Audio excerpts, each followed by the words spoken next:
The dishes. I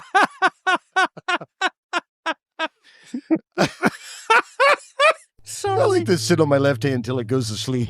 That is not ivory dish soap. I like everyone knew what I was talking about. Oh, no, that's not right.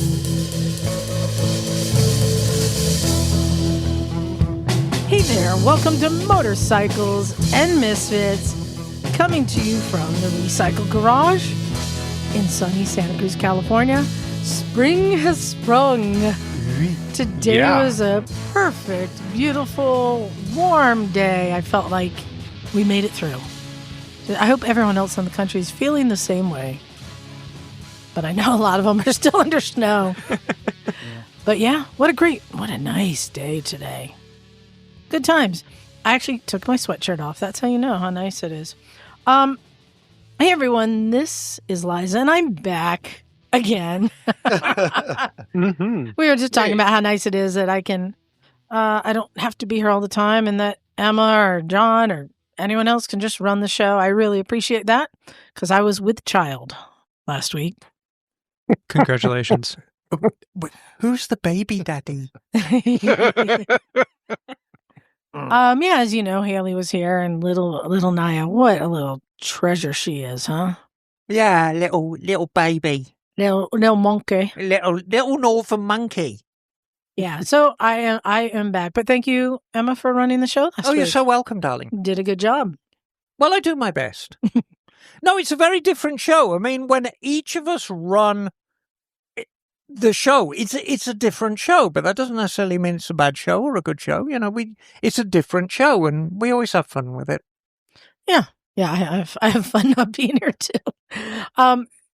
There's somebody sitting next to you on the couch, somebody who normally doesn't get to sit on the couch. Yeah, well, we elevated his status this week only. Yeah. It's back to the basket next week. Yeah, it's Neil. Hey, everybody. Here I am on the classy girl couch. Moving up. It's like you got a promotion. Ooh. Yep. Okay. I'll just stop. All right, going around the room, we've got Scottie. Hello. Hello. And next to the open window, ready to exit quickly. Ready to bail on this dumpster fire? Yeah. Is Nigga Jim. Yeah, glad to be here. Yeah, spring has sprung. It's beautiful out. I know. Lots of motorbikes out, too. Yeah. It's cool. You didn't see the group of little, like, I think the Groms. Groms like came by. Yeah. Some were stretched. Some had, like, all of them pipes hitting the and rev just limiter. Like, yeah. Just revving it up for us. So we're just giggling. Sun's out, buns out. Sun's out. Burnout. Pretty much. Coming all the way from sunny Velveeta, Oregon, it's the Bagel. Greetings, where it is very springy up here. Okay. A very rainy day, though, up in these parts. But the daffodils and trees are threatening to bloom already in the middle of February. It's kind of nuts. And I just wanted to comment how glorious your mullet is looking today. Oh, thank you. I just washed it. Look at those curls. And he has a very classy wardrobe choice in the Scottie t-shirt. Yes. Indeed. Classic. Yeah. And then also joining us, I don't know to introduce the dog or the man. So I will just go with it's breaking away Matt. Hey, yo, I am also with child here, my child. Oh, it's the man behind look at that the dog. doggo. Oh, best dog ever. Oh, yeah, hello, doggo. What is the dog's name? Gordy. He's a 10-month-old Chihuahua. Oh, goodness. He looks kind of like a Chihuahua. Yeah, he doesn't look like a Chihuahua. You could Chihuahua everything. Yeah, okay. It happens with Chihuahuas. Yeah. Somehow. Nice. Chihuahuas. Well, I want to get straight to important business. I have a Jeep update. Ooh. Yeah. And it is Emma approved. I didn't say that. You did not say that. Well, no. I mean, I'll stand by the decision that it is a good-looking accessory. I put a white star on the hood. Oh, yes. Very militaristic. Yeah, okay. Big white star, little nod to military. Do we salute you now? Well, no, this all goes back to them painting it the wrong color. Because you originally chose teal. I chose teal. And it came back sort of like army green metallic. Yeah. Oh my. which is nice looking, but Yeah, and I said, well, Army Green Jeep needs a white star on the hood. I thought I'd roll into it. Why not? Yeah, and very good it looks too. Anyway, enough of that. Let's move on to other more motorbiking. Welcome to topic Jeep Talk. with Liza. No, I got it out of the way nice and quick. Boy, it looks good. I wanted to quickly talk about our rally that's coming up. Yes. Matt and I have been working feverishly on it. And you all have jobs, just so you know. Oh, I haven't checked. Neil, are you coming to our rally? I've got to see what my schedule looks like. I'm very much leaning towards coming. So It's amazing how I know. retired people become so busy. I'm not retired. Oh, that's right. I You're got a not full-time retired. job. Oh, that's right. Okay, you have an excuse. Yeah. But yeah, we're doing a lot of cool stuff. Matt, do you want to share any of our exciting things we've been working on? Yeah, absolutely. It's this is the point of the rally planning where we're constantly putting a gun in our mouth and we're thinking, "Why do we keep doing this? Why do we keep torturing ourselves this way?" And I know on that last day of the rally, it's going to be completely worth it. We're all going to love it. But no, things are coming together great. Probably the biggest update is that we have Bill Edgar from ADV Moto Pros, who's going to be driving all the way from Utah with a Pan America as well as a Beta 350, and he's going to be training on both those bikes. Nice. At our rally. And very similar to last year with Brock McAllister, where there's going to be some group training time that's included in your ticket. And then if you want to go the extra distance and do some one-on-one training or some small group training, then you can sign up there. So that'll actually be out on the website, available now. There's going to be a newsletter going out very soon. And it also has those signups. I can vouch for Bill because when we were having a conference call, I'm like, we're both kind of looking at each other like, kind of look familiar. I'm trying to figure out where we met. He was one of my trainers when I got my ADV trainer certification. He was one of my trainers up in Idaho. Cool. Yeah, Nice. so he trains trainers. He's legit. He knows what he's doing. Do we want to talk about kind of the new thing we're unrolling this year about the day passes? Yes, absolutely. So for those that have been to the rally, they know that we're kind of limited on space because we take over this somewhat large campground, but it is limited to around 75 people. And, this is a great rally for those that want to get dirty or just have some good camaraderie time, but not everybody wants to camp. So this year we're going to offer some day passes for Friday and Saturday. And that's going to go through, I believe we said 10 to 6, or we're still figuring out the hours, but you'll get lunch included. You can join the training. You can join the rides. You can join the challenge courses. You can join the shenanigans. So you can do it with all the commitment, and it's going to be a very, very affordable price on that too. Oh, it's so good. More people for shenanigans. Yeah, and then it's not because otherwise we're limited by how many people can camp, but there are people who can come for the day and join for all the stuff. And yeah, you heard that, the challenge course. Well, the nice challenge. thing- So, sorry, Jim. Yeah. The challenge course that you created is now being expanded to every day of the rally. And don't worry, Jim, we're going to have other people run the challenge course. So you only have to do it the one time, and then you can go do Jim things. I'll be the challenged person. That's who I'll be. But back to the camping. What I was going to say is, you can also camp in Hollister Hills, literally just up the hill. So you can camp. You could do the day pass, right, and then camp outside if you wanted to do something like that. We're full up. Yeah, something about You could, but there are people who may be working, Thursday and Friday, just want to come out for the weekend. But I'd say, one of the biggest perks for people who know, like, we go to Hollister all the time, and you're like, yeah, I could just go by myself. Having our caterer set up our own little private restaurant in the campground. Yeah, so clutch. The best times are at night. Is like after the sun goes down, everybody's had a full day of riding, and we're having dinner and telling stories and, having some silly fun. Yeah. Yeah. So, you're going to do your challenge course. We're going to be doing street rides. Emma and I are going to be doing it. And also Donovan from Big Sur Adventures, because he's from this area and he might know some other roads. Is Scottie taking people to the ghost town? Fuck yeah. Scottie's going to be doing adventure The ghost or ride. ADV. And and then we have just dirt riding. I thought Jim on certain days, you, Doug. I don't know that I trust. Not that I don't trust you, Scottie. Oh, there's a big advanced scenario now to get to New Hydra. Well, I'm talking about in the park for people who want to come and just who don't know. I don't know Hollister Hills because it's huge. Yeah. Like Doug and Jim and even Charlie can take you around and show you some of the great trails in there too. Yeah, Doug is so good at that. So that's the advantage coming for the Misfits weekend. You have all the Misfits there to help you out and the shenanigans and then there's Emma. Yes. We don't know what she does yet, but she does it great. Well, I'll do something. What are you going to do this time? Well, I'll I don't know. Well, I'll get together with Matt and we'll do a lesson about something.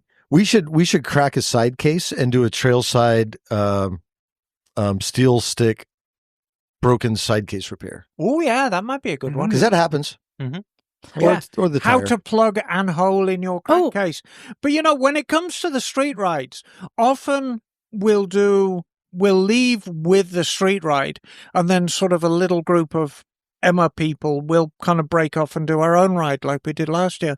And that's always great fun. So, yeah. And another really cool thing So is what day is the street ride? every day. Every day there This will is be a street April ride. 3rd through 6th. Our big sponsor, Gilroy Motorcycle Center, they've offered for anyone from the rally who wants to stop by that they'll have their techs do a tech inspection on your bike. Make sure your fluids, chain, cool. everything is good. Free inspection. Right on. Yeah, And isn't the that really wildflowers. cool? Should be a good wildflower season too, like last year. I drove out to the Central Valley yesterday. It was so green Poppin'. and fluffy and everything looked Yeah. so springy. Yeah. So, Cool. Matt, where do people sign up? Great question. So misfitsrally.org. I made it real simple for everybody this year. And that just links you right back to my website where you can go right to the rally page and sign up. We've also offered a few other things this year. We do have a great amount of misfits across the United States and the world, and not everybody can afford the rally. So if you are somebody that can afford to give a little extra, you can donate to the Misfits Fund and help some misfits get to the rally to enjoy all the fun. And, last thing I would say is, going into year 3, we're really focusing on the fun parts and making them more fun. And we're looking at the mediocre parts and seeing how we can make them even better. But as people know that have been there before, this is a great boutique rally. And even if you don't even know who the Misfits are, there's so much to do. There's almost too much to do. That was the big topic in Liza's and I's conversation yesterday is, do we have too much going on? Yeah. Oh, Jonathan confirmed he's going to be doing his first aid classes again. Oh, cool. Yeah. And I was actually thinking, because before we've done like street bike scenario, if there's a rider down, how you respond to that. But what we haven't addressed is dirt bike rider down. How do you get somebody and a bike down off the trail? We've not addressed that. No, I assume we would just drag whatever it was. Well, this year we're going to mix it up. We're going to take the street rides on the hardest ADV stuff we can find and vice versa. We're going to have some really scared people, some really pissed off people, and some really happy people. Yeah, that's how you do it. That's how you do it. No, but it's going to be a great time. Yeah. Misfitsrally.org. Come on out. Going to have us a time. Sweet. Now, Jim, you had your own little rally. You said you found some more trails. This is something we're always seeking out here, the dirt roads you can go on that aren't part of the park. And we know our few little places, but you found another treasure trove of dirt, huh? Well, I didn't find it. It's kind of been there, and I've been down there before. Scottie, Yeah. I'm sure, has been down there before, but it was just kind of like I wanted to get out because the weather was so nice and wanted to get on the Tenere and like find some dirt, right? Which is hard to do around here. In my mind, kind of the closest really is the Sierras, where you can get up and do a mile after road. You used to be able to go down to Big Sur in between, if you know Nacimiento Ferguson Road and Gorda, the town of Gorda. Yeah. There was a bunch of dirt up there you could ride that was just so beautiful. Pruitt Ridge and areas like that, Los Burros, I think it's called. And anyway, but the Dolan fire a few years ago torched through there, and then they've had some other fires since. Between that and the erosion, that area's been closed. So down that direction, and I've been there before, and I'm sure people have heard of it, is a place called Tasahara Hot Springs. Oh, yeah. Yeah, right. And what was cool about it, on the way back, I was like, I may not even have to fill up on my way home. And then I realized it was what a cool dual sport ride. So where I went, if you can imagine, look at a map, was left Santa Cruz down Highway 1. And it was a fun dual sport ADV kind of ride. And so you go down the PCH to Carmel Valley Road, which is beautiful unto itself. Oh, this is the backside of Big Sur. Yeah. Yeah. Called Ventana Wilderness. Yeah, Ventana Wilderness. And so you go down to Carmel Valley, go down Carmel Valley Road. And on a beautiful day, it is beautiful back in there, Carmel Valley and all that, through the village. And it turns into ranch land the further east you go. And not a lot of cars. I only had one car to contend with, and they pulled over after just a couple of minutes and had the road wide open. And as you get further back, as Liza alluded to, you kind of come back around the backside of Big Sur, which is known as Ventana Wilderness. And as you climb up in elevation, you actually get into Los Padres National Forest. And I'm like, how cool is that? I'm only less than probably 2 hours away from home, and I'm in Los Padres National Forest, which is a massive forest. And we appreciate our public lands. And from what I can tell, there's a big chunk of it up here that goes like from here to San Luis Obispo. Then there's a little bit of a break around Cambria, and then another big chunk of forest from Santa Barbara up to San Luis Obispo, or LA to San Luis Obispo. Like through Ojai out that way. Exactly. Yeah. So you were doing this on your 450 or your Tenere? the Tenere. Okay. Yeah, I hadn't been out in a while, and definitely too far for a dirt bike. So, so basically you go back into the valley, make a right and start heading up into the mountains, but it gets pretty quiet pretty quickly. And none of the riding was really that hard. You're in the shade a lot of the time, but you go from, and this is what's cool about where we live, you go from sea level to like 4,200 feet. Quickly. Yeah. But it's beautiful, kind of just switchback riding as you gain in altitude. Then you have these just beautiful vistas of Ventana Wilderness. And there's some really cool campgrounds back there too. My daughter and I have been camping back there a few times. It's really neat little spots. Yeah. It is cool. And you're right. One's called China Camp. There's White Oak, something like White that. Oak is where we've been to a few times. I had lunch there. Yeah, it was lovely. So anyway, kind of went up to the top, so to speak, and then started diving back down towards the hot springs. And I had never been to the hot springs before because on an adventure bike, it gets a little bit squirrely, right? Did you get down to the Zen Center? Yeah, well, it kind of starts there. But yeah. And so I'm like, I'm going to do it. I'm going all the way down to the hot springs this time. And so, after about a half hour of ride, it's about, you're a good 12 miles back in there, which may not sound like a lot, but when you're back there, it's pretty far when you don't see any more people.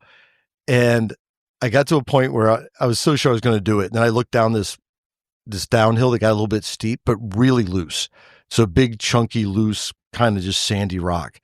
And I was like, and I stopped at one point and I'm like, all right, can I do this? And I'm like, nope, I'm going to try to I'm bailing. I'm going to turn around, but I couldn't because it was so steep and loose. So I'm like, fuck it. I just got to ride down and hope for the best. So I rode down another couple of minutes and then finally it kind of leveled out and I was able to turn around. It wasn't that hard. Were you able? Yeah. But when you're by yourself, all of a sudden you're thinking a little differently. I've had a really good day so far. I could have a really bad day starting right now if I'm not careful. And you had to go back up that loose rocky thing, yeah? Yeah, and I wasn't too worried about that because I had gone down it. But you just don't know. You get those switchbacks and then you go down again. And next thing you know, you're like, I'm down and I'm not getting back up, and you're fully committed. So anyway, it was beautiful. But it just struck me because I rode, so I came back out, turned around, at that point, wish I'd gone further, but on a dirt bike, it'd be no problem.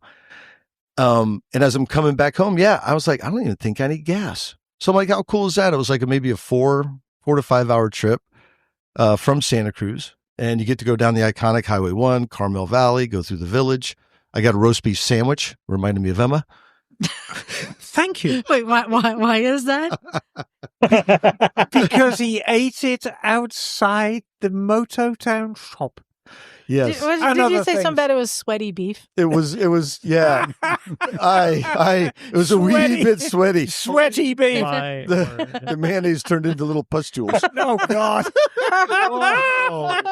So there I am at Mototown. Sweaty beef and pockets of mayonnaise. Oh. No, I had stopped in Carmel Valley Village, which is a cute little spot. And I was bummed because Moto Talbot's not open anymore. Yeah. And that used to be my little break to have a sandwich spot. But anyway, there's a lovely market there, and I had gotten a sandwich there. And on the way out, I stopped to see if Emma was around. And no luck. No, it wasn't because I was riding in Big Sur that day. So it was that kind of a day. It was that kind of a day. Wow. And you didn't so it was cool. You could get into the National Forest, and just another little thing to know if you're ever visiting. not a bad way to spend a day. Matt, I got a message from you. You may need to bail. Is you have a doggo emergency? Yeah. Well, I've been sitting in a closet here on this, and just popped out to see why my dog wasn't making any noise, and it's because he ate half a bag of beef jerky. So, He's so stoked. Go, Gordy. Yeah. El Gordo is more like it. 7-pound, 10-month-old Chihuahua mix. Yeah. I predict a lot of diarrhea in your future. Oh my! I'll probably be still cleaning it up by the time I get to the rally. So. Well, just turn him around, stick his ass out the open window, and just let her rip. I'll see you guys in 6 weeks. All right. Bye, Matt. See you, Matt. Thanks. See you, Matt. Well, Jim, God, you're getting me inspired. I haven't really done a lot of riding since my knee surgeries, but to get out on the dirt bike and do that trail, it was like a lot of the other stuff we've done. It was pretty doable. It is. Yeah. I mean, you get to a point where if it was you and I, we would turn around, but it's so quiet and serene and you're in the woods. Like you have lunch and you're kind of like, ooh, I better turn around in case a mountain lion's about to jump on my neck or something like that. So you are back in the forest, which is really nice, but it's not terribly challenging until you get down to where I was like, uh-oh. Yeah, that's such a cool road because when you get back in there, the next closest paved road, like in any direction, aside from the one you came in on, is like 20 miles. Yeah. It's a long You're way in to there. the next thing. It's super remote. Yeah. Really pretty though. Was there a lot of mud? No. It's been pretty dry. It's, it wasn't that challenging. It was just really just kind of the scenic beauty. You could cruise like second, third gear, nice pace, these hairpin kind of turns, but nothing too hard. And you go through these ecosystems, like, if you've ever done that, gone from like 4,000 feet down to sea level, it starts with one type of, maybe oak trees and tan oaks and stuff like that. And then the higher you get up, it changes, the soil changes, all that kind of stuff. And you're rewarded with these amazing views and no people, which is really nice. But they got a Zen center there, which was obviously been around for a while, I would have thought. Mm-hmm. Just curious, you've had the Tenere a while now, and you put it through some paces, taking it on some good trails and riding. Is it getting pretty dirty yet? It does. Don't all our bikes get dirty? And if there was just an easier way to keep them clean, Well, I might have just the product for you. Do tell me more. Well, in fact, I have somebody here to tell us more about that. Have you ever heard of S100 Total Motorcycle Cleaner? I have indeed. We've got some in the garage. I know. I know. So we have a special guest joining us. Steve, are you there? I am. I hope you can hear me. Hey, how are Hey. you? Hi, Steve. Good. We're a little colder than you are back here. I would love to broadcast from my garage, but it's about 40 degrees down there. So Oh, no. we're not going to be doing that, obviously. Where are you? In Connecticut. So Steve, you're the guy behind S100 here in America, right? You're the importer, but not the inventor. Right. We're the importer. I can tell you a little bit about how it got started. Well, I want to go back. I want to learn a bit about you because you have a history as a biker, yeah? Yeah, but I've gotten to the point where the wife has said, enough is enough, and I'm not anymore. But But you've done some things. How'd you start riding? my father. Oh, cool dad award. I love it when I hear that. Love that. What did you start out riding? Oh, it was a little Honda. Nice. That was back in the you meet the nicest people on the Honda days. Oh, so You remember that? It was Mike Curb, who was lieutenant governor at one point. He came up with that jingle. Really? Yeah. Is that right? Yeah. So your dad, when you were a kid, he got you into riding? Like little dirt bikes, mini bikes, that kind of stuff? Didn't go dirt, no. Just straight started you out on a CB 750, said, here you go. yeah. Yeah, there you go. Send it. Yeah. So what I would like to talk about a little bit is how S100 got started, because it got started by a person who was both a biker and a chemist. Dr. Wack. Yes. Yes, we were learning about this. Now it's so hard just not to call him Dr. Wack. Yes, that's true. But You get whacked if you do that. but Bagel, our resident German speaker, Bagel, how do you properly pronounce it? Dr. Wack. Dr. Wack. Yes. Right. All right. Well, let's learn more about Dr. Wack. It sounds like a pretty cool history. I was looking into this. Well, he was a degreed chemist, and he went to work for an American company called Procter & Gamble. Oh, yeah. Oh, sure. That little soap company, you've heard of it. Mhm. Yeah. Heard of them? And he also happened to be an auto enthusiast and a biker. And he saved up enough money to buy a Mercedes. And the first problem he ran into on the Mercedes was it was one of those first cars with alloy wheels. And the alloy wheels would attract this nasty brake dust. And so, and there were no products on the market that were powerful enough to deal with it. And so he decided there might be a business idea there. And so there came a time when he was tired of his boss and he was tired of the company, and he decided to leave the company and strike out on his own. And so that's what he did. And so the first product that he invented was a wheel cleaner. And he went to the major automotive German automotive, Mercedes, Porsche, BMW. And he asked them how they were dealing with the problems because they were all coming out with these alloy wheels. And they didn't have a good answer. And so he developed a product based on his knowledge and experience at Procter. And the product was called, he named it P21S, gave it a kind of a scientific name, and got them to endorse it indirectly by pH level. And pH is very important because if you're in the low pH area, you've got an acid. And if you're in the high pH area, you've got a lye. And acids and lye are both very, very aggressive. And these early alloy wheels had clear coats on them.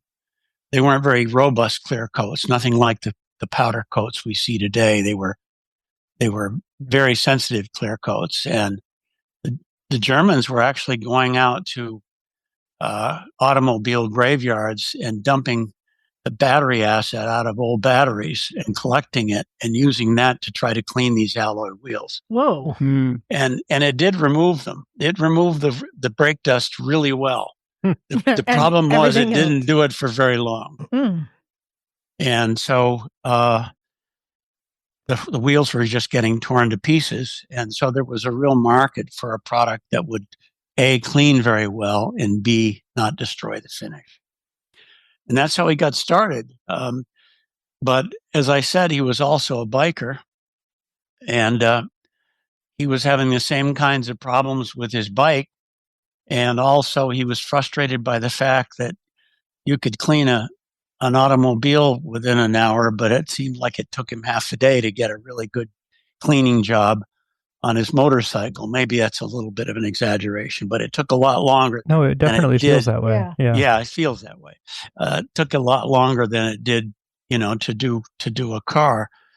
And so he adapted the wheel cleaner and did a lot of research in terms of looking at the surfaces on motorcycles to make sure that there wasn't anything in his product that was going to beat the surfaces up. You have a lot of surfaces on motorcycles that are sensitive. You got rubber, you got plastics, you've got paint, obviously. Alloys. And alloy wheels sometimes have mysterious coatings on them. The old Porsche 911 that he helped save, and it was the first product that we brought in 1984, was the 911 5-spoke wheel. And most people did not realize that wheel was not clear coated. It was clear anodized. And if you hit that with a lye-based cleaner or an acid-based cleaner, it will turn milky white. And once it turns milky white, it will not go back. You're looking for a new it job. Refinished. That's what you're doing. Yeah. You basically are done. And those were $1,200 a set back in 1984. And 1984, $1,200 was a hell of a lot of money. It's not chump change today, but those were very expensive forged alloy wheels. And so it was really a lifesaver. We were able to bring this product in and promise people with Porsches that this will absolutely not damage your wheel, and the brake dust will be removed and quickly and easily. And that's how we got started. And about a year after that, we found out that there was a motorcycle cleaner also from the same company. And so we investigated the motorcycle market. We sent out some samples to the magazines. And we were pretty busy trying to build distribution on the automotive side for the P21S wheel cleaner. But one day, the phone started to ring in our offices, and people said, "Where do we get this S100 motorcycle cleaner?" And we couldn't figure out how we'd forgotten about the samples we sent out. It was 6 months before. And haven't you read? They said, "Well, haven't you read the article in Rider magazine?" And we're flat-footed. What article? What article? And so they said, "Well, they said they called it the revolution for the Saturday morning wash." And I said, "Well, we better pay some attention to this." And so gradually we were able to get it into distribution. We did a lot of trade shows. We went to Daytona. At one trade show, we had a gentleman, an engineer from a certain motor company in Milwaukee, came over, and he asked for samples, and we sent them samples to Harley Davidson.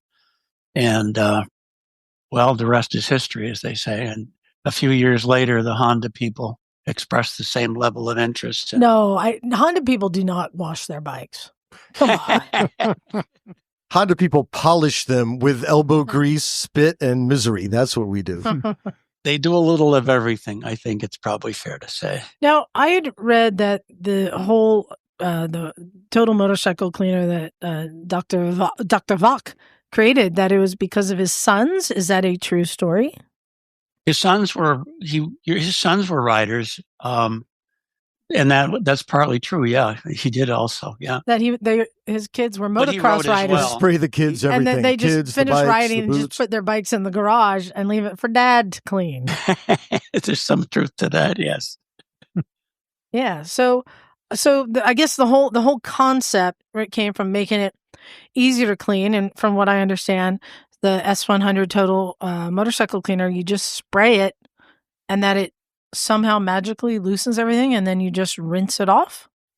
Well, if the bike isn't heavily soiled, you can almost do that. I wouldn't use the word rinse it off, though, because one of the mistakes people make using this product is they tend to rinse it off like they were watering the roses. You need to use some water pressure. Okay. Not a pressure washer, but the mistake people make is that the job of the product is to loosen the soil. Right. It gets the soil loose, but you got to get it off somehow. So you either have to use your hand with a sponge, or what most people do, if they do it right, is take the hose, put a nice sharp stream of water out there, a nice nozzle, a nice sharp, tight stream of water, and stand back about 6 feet and blast it off. And if you do that, you will generally get all but the most stubborn soils off. So, I hate to promise somebody that under any circumstances, it's a no-hands job. But in general, if you do it right, it is a no-hands job, pretty much, yes. So I'm curious to know more about the technology. I mean, it's called a motorcycle cleaner. It's not a general cleaner. That's right. Motorcycle cleaner. So what is the right. technology? What is the secret recipe? Well, as background, the early motorcycle products to clean in this country were basically petroleum distillates, engine cleaners. Mm-hmm. Yeah. The most famous being a product called Gunk, Gunk. Many people know that name, and it basically was petroleum, a solvent. And the problem with a solvent is it's very good at getting, there are two kinds of soils that we deal with. We deal with grease and oil, that's a petroleum-based soil, and we deal with road soils, and that's pigment dirt. And you have combinations, obviously, of both. The solvent products like gunk were good on the grease and oil. They did a good job removing the grease and oil, but they were not particularly good on the road film. And so they required work on the road film. And they also were rough on rubber and plastics, particularly spark plug boots and things like that. After a while would start to develop cracks and things like that. Yeah, I think about just all the spray cleaners we have, the carb cleaner and the brake cleaner and the engine cleaner, that you don't really want to put them on the wrong things. Yeah, they're not as aggressive as they used to be back in the 70s and 80s, but they are still, for delicate surfaces, they're too rough, they're too tough. So the product has to basically look to some other direction other than petroleum distillate to do its job. And what this is a detergent. It's a special detergent. It's a detergent that's been engineered to be kind where it needs to be kind, but it's a very concentrated water-based detergent, which is not only good for the bike, but also good for the environment. And today we talk about not polluting the environment, and gunk was a pretty bad polluter. It was the standard of the day. Because of today petroleum. you wouldn't any more than you'd pour oil or gasoline down your driveway. It's a good thing you have products today that are detergent based like ours. We were the first. There are some others, but they're all much kinder to the environment than they were back then, and they still get the job done very, very well. We do as good a job as gunk did on most oil and grease, at least the oil and grease that most people tend to get with today's bikes. They're not as greasy and oily as they used to be, thankfully. But we go far beyond what gunk could do in terms of getting rid of the road film.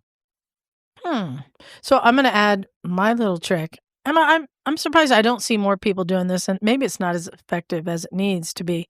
But out in the garage, I have one of those pump sprayers for like spraying your garden. Yeah. So that's what I use on my bikes because it's not as powerful as a pressure washer, not as much spray as a hose, so not as much water, but it really lets you adjust the nozzle and get in there and spray it down. Is that something you've tried or would recommend?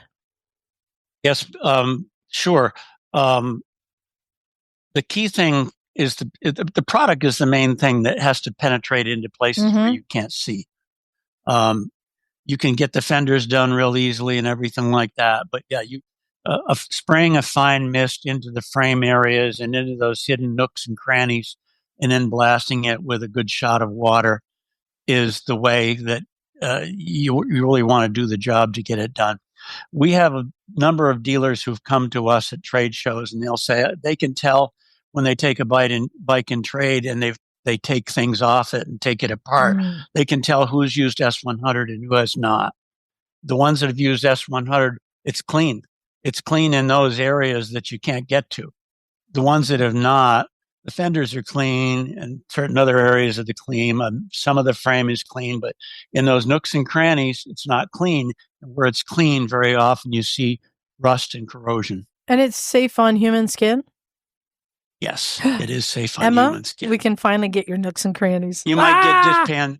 You might get dishpan hands if you do a lot of use it for hours on end. But other than that, yes, it's very safe on skin. So, Steve, I'm guessing that you know some metrics on the type of the market that is using this product.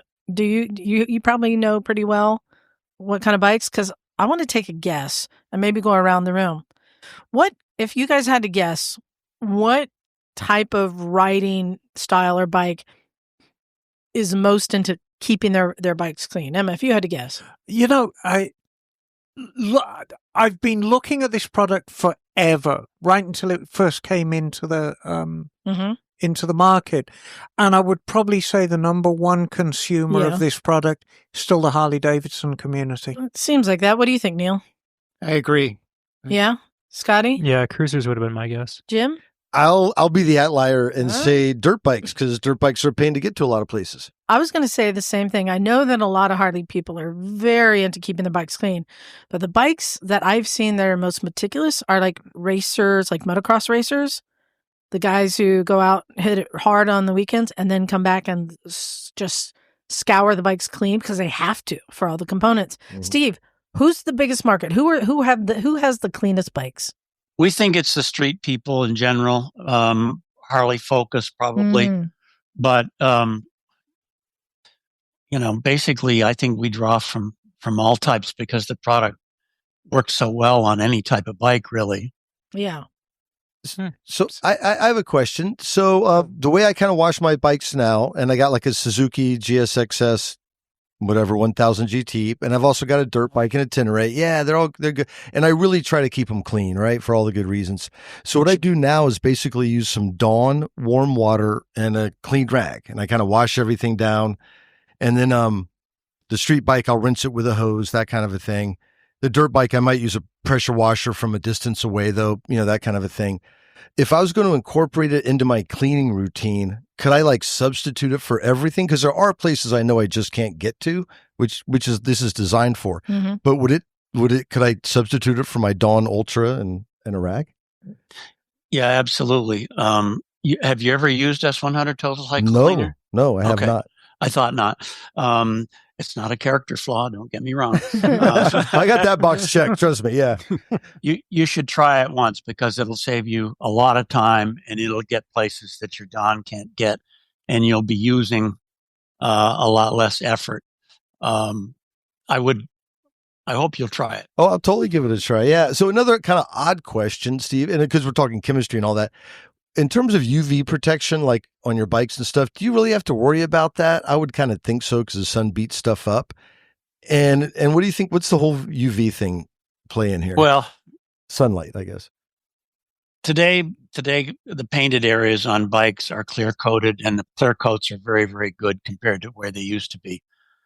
In California in the olden days, you'd see Volkswagen Beetles that had gone from bright red to pink.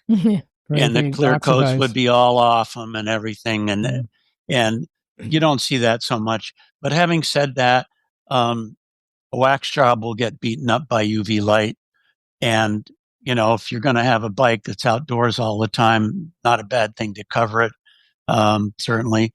But they hold up much better than they used to. What UV light will do, however, is beat up your wax job fairly quickly. If you do paste wax your bike, or if you put silicones on your bike after you wash it and dry it, UV light will take that apart in California a lot quicker than it will, let's say, in Connecticut. I just use Armor All. Does that make sense at all, or no? I don't know. Question for the group. Yeah, put it on your tires. My seat. Yeah. I did that once on a seat. I almost slid off. Yeah, very. But I wipe it down. It's a nice, good, clean look. But the polymers in Armor All are actually, they're not great if you use them over and over and over and over. So should you just not use something like that at all? Or I think the key, I like the idea of keeping plastics clean and then just keep it as clean as you can with a gentle product. We have a plastics cleaner that does that. It's called S100 Special Services Cleaner, and it does lay down a little bit of protection. But we also have a product called S100 Detail Plus Wax, and it's got real carnauba in it. In California, I think you have lighter soils, and very often it's just a dust matter in California. Whereas back east, we have an awful lot of mud and grime, and we tend to really, a bike back here tends to really get filthy. But the Detail Plus Wax is a really nice product because you spray it on a cloth and just basically wipe the bike down with it, and it gives you a terrific gloss, gives you UV protection, and it's got carnauba in it. So that's something that you might want to consider. Cool. Thank you. That was very helpful. So one of my favorite topics is chains. And so you talk about it all the time. All the time. Whips and chains. Yeah. Discipline. So oh my. I read, articles about how to clean your chain, and very often they recommend using kerosene to do that. Well, chains is hard too, and we've been encountering this because so many have the O-rings in it. Yeah. And a lot of the cleaners can be bad for that. Right. So what is S100's? I know it's We're safe for the first. Let me just say right off the Yeah. bat, we're safe for O-rings. We do not damage O-rings. We Right. don't penetrate into damage O-rings. That was a very, very important thing at the early development of the product, was to make sure that isn't happening. So it's a chain. There are some, it's a chain there are some cleaner chain too? cleaning I'm sorry. kits out there in the market that are okay to use. You can actually use a detergent to clean your chain, like S100. Right. There's nothing wrong with using that. I used to use Dawn dish soap. You can do that. Yeah. It's also not going to harm anything. Right. I had a technique question following up on Jim's thing, 'cause I have a very different bike washing technique, and we've really never talked about this. No, we've not. We What did is? not Yeah. talk about washing bikes at all. Well, Yeah. okay, let's hear. I use a spray-on cleaner, so usually I'll mist the thing just real gently. Like Windex or something, or Well, it's a muck-off product. okay. So I'll mist the thing, and then spray it down with muck-off and let it sit for a minute. Mm-hmm. And right when it's just about to start to dry, then I'll wash it off with like a good jet nozzle from a few feet away. I was wondering, is S1000 something like that, or would I be doing it wrong if I was using S1000 in that way? S100. S100. Oh my gosh, You've given us an extra digit we don't 10 deserve. times better. Muck off is a similar approach. S100's got a little more cleaning power to it. Okay. Yeah, they're both spray-on, hose-off products. If depending on which muck-off product you're using, they have quite a number of products, as we do. Yeah, I think most of them are pink. Yeah, actually, I know. But Yeah. I mean, if you're happy with it, I'm not coming on this program to tell you shouldn't do something. We'd love for you to try our product, of course, and make a comparison and draw your own conclusion. If your bike is really dirty, I think we'll out clean muck off for you, though. Yeah, I know. I was wondering more about the technique though, of do you get it wet first and then put the S100 on, S100 on dry? That's a very good question. When you spray the bike with water first, and then you put the cleaner on, you're diluting the cleaner. Oh, yeah, that makes sense. Mm-hmm. So we don't recommend that you do that. The only argument for doing that is if the bike is hot. You should never, ever apply any cleaner to a bike that's hot. If you have to do it, if you can't cool it down, you can't get it into the garage, and you absolutely got to clean it at this moment, then okay, hit it with the water, but not to wet it so much as to cool it down. But the ideal way to do it is to clean the bike when you get up in the morning, take it out of the garage before the sun heats it up much, go right to it right there, spray it on dry, our product at least, spray it on dry. Don't let it sit too long because it's concentrated and it can dry on. You don't want to stain it. And then, as I told you earlier, hit it with a hose, good sharp stream of water, stand back 6 feet and let it have it. That sounds great. It's fewer steps. So, Steve, can I put you on the hot seat for a second?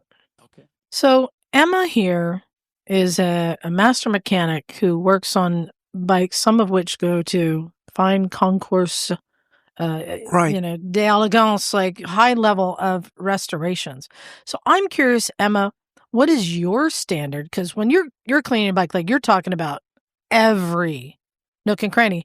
I'm curious, what are your standards that you have, and if S100 meets them? No, and that is a great question. But the truth is, surprisingly, I don't clean bikes as much as you think.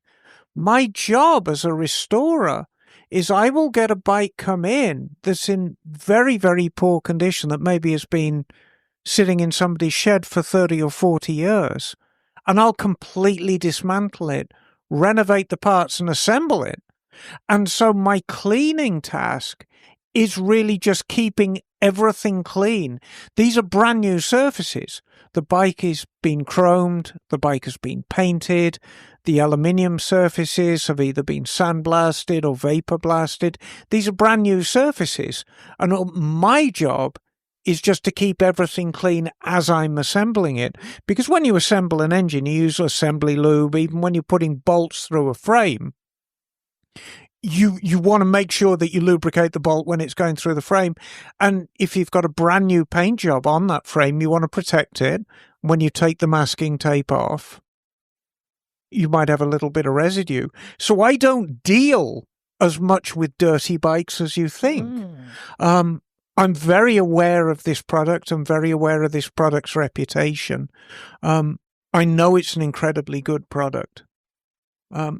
Safety is everything with finishes because, as you pointed out, those 911 wheels, they had the most delightful name. They were Fuchs Starfish wheels. Right.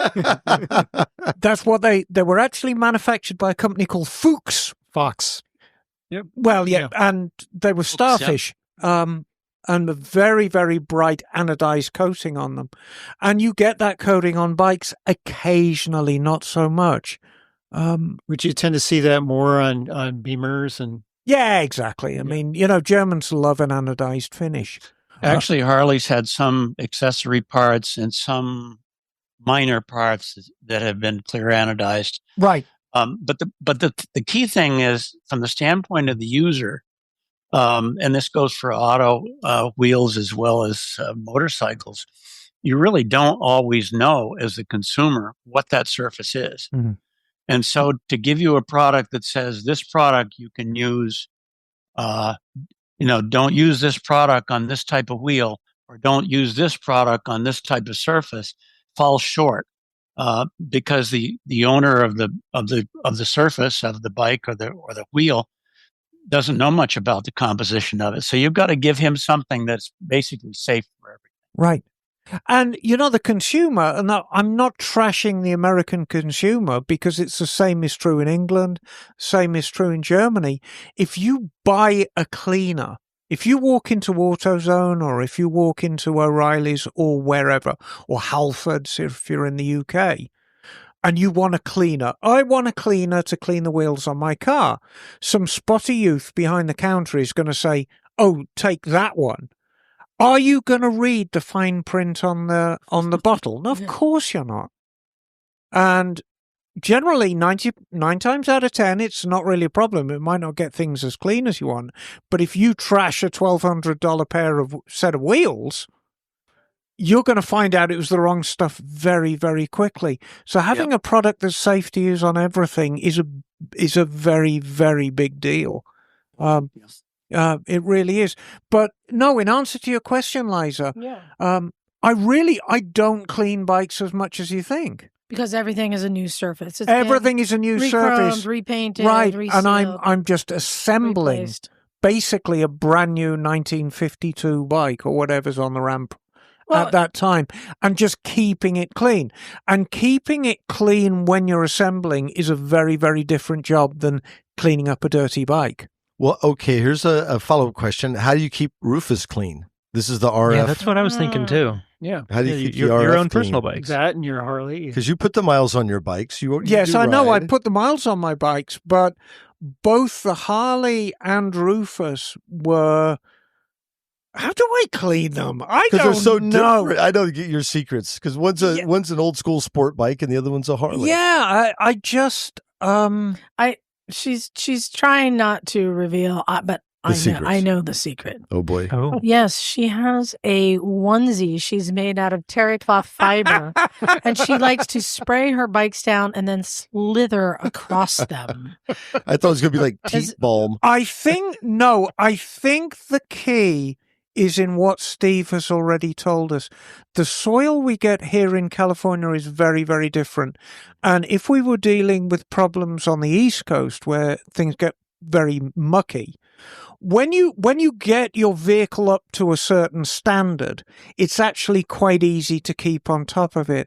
And I think the reason why both my bikes that that are used heavily are so clean is I just keep on top of them. Like your Jag, like the paint on your Jag. Right. Beautiful. And again, you've got a 25-year-old original paint job that's black.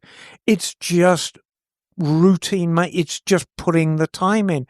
It's like a relationship. It's funny. We had somebody down the garage today who was a new rider. and she wanted to do some very, very rudimentary tasks on her bike. And I said, I really want you to get into the mindset that you're in a relationship with this bike now. You're married to it.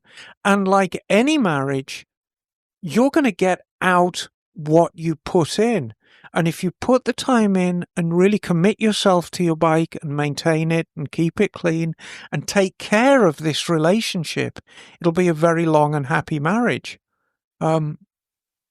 But I think if I could give you one, a very short answer of why my bikes look the way they do, is I'm meticulous. I try and keep on top of them, because once they go down to a certain level, it's really hard to bring them back. I think that's why we all do, because when you stay on top of it, it's literally wiping it down with a damp rag sometimes. Right, especially here in California with the light dust we get here in California. Obviously, if we were in Connecticut, especially if we were riding in the winter, we would have to be a lot more aggressive. Move to California. Yeah, and I think that's the point of S100. It's simple, so you can just do a quick, easy cleaning. So does it come in like we have a squirt bottle here, like a pump squirt. Does it come in is that how it comes? Does it aerosol? Does it come in a different squirt bottle? We have an aerosol version for the person who doesn't want to do any pumping. But we have a pump spray, both for the 1 liter, which is a heavy duty spray, comes in a kit with a sponge. Is there a benefit to one over the other? No, it's really personal preference. Okay. We have a 5 liter canister that comes with that you can order with a 6 foot long gallon hose. So you can set the canister down on the ground and go all the way to the back of the bike and the front of the bike, then go around the other side, front of the bike, back of the bike. We have a little pony bottle for, we call it a starter bottle, but it's basically just a small spray bottle that you can put, take in the saddlebag with you. It's got a mounted sprayer on it. Oh. So we've got, if you go to S100.com, you'll see, all the various ways it comes. But something that you just said about taking care of your bike and being meticulous. The analogy is, if you only clean out your refrigerator once every 3 or 4 months, you're looking at a lot of different tasks. Liza. Oh, wait, what? Liza. 3 or 4? Did you mean 3 or 4 years? But actually, she's got a cure for something growing in there. Yeah. Actually, I have a question for you, Steve. So I'm guessing that it behooves you to wash all the residue off when you've applied S100. My question is, if you're applying it on your bike and you do the pump spray and then you let it loosen, meanwhile you suddenly get a phone call from your great aunt who's bequeathing you all these things in her will, and you're distracted for an hour or so and the residue dries on your bike. It's a very bad thing. Is that going to... Yeah, you don't want to have that happen. Oh. You want to let the phone ring. Right. So basically that's kind of the gotcha or the caveat, because I know a lot of cleaners, they say the same thing. Keep the surface wet.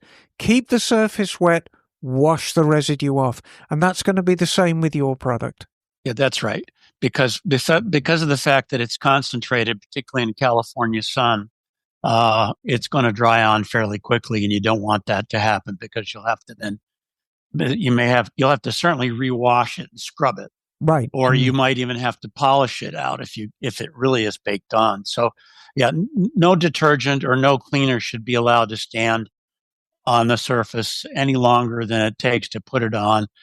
Any penetrating that our product is going to do is going to happen fast, right? And if you've got a 1/2 inch thick mud on that bike, you shouldn't be there with the cleaner just yet. Anyway, in that case, you do want to get the mud off with the hose, right? And that'd be another exception to don't wet the bike first. In this case, you need to wet the bike to get the mud off, right? Because if you start using a sponge on the mud, you're going to scratch your bike. So actually, it's funny you mentioned that. Jim brought up, I'm lucky enough I have an absolutely gorgeous Jaguar Vanden Plas sedan. Ooh, in, nice. In black, which is an original paint car. from the very early 2000s, and it looks like brand new. And my cleaning routine for that, before I even start, I will hose the car off with just water to get any residue off the car, and then we'll clean that. And so you blow the funk off it first, and then you apply the cleaner. And then the terry cloth onesie and the slithering. That's how I actually learned and then about it. exactly. She's washing her all car. the things.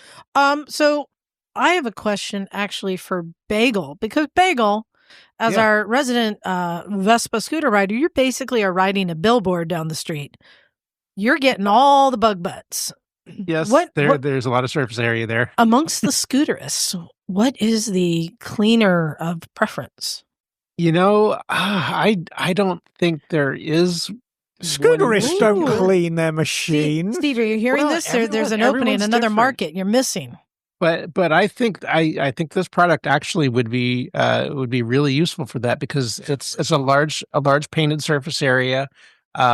Plus lots of little rubber bits and plastic bits and other things that, you're inevitably going to hit if you spray it with a cleaner. And I'm already sold. I'm going to go out and get some of this for my bikes. Yeah. Thank you. Yeah. There's somebody said something that just reminded me that we hear examples of where a person leaves a bike dirty too long, maybe puts it away dirty for the winter. And then they take it out in the spring and they clean it up.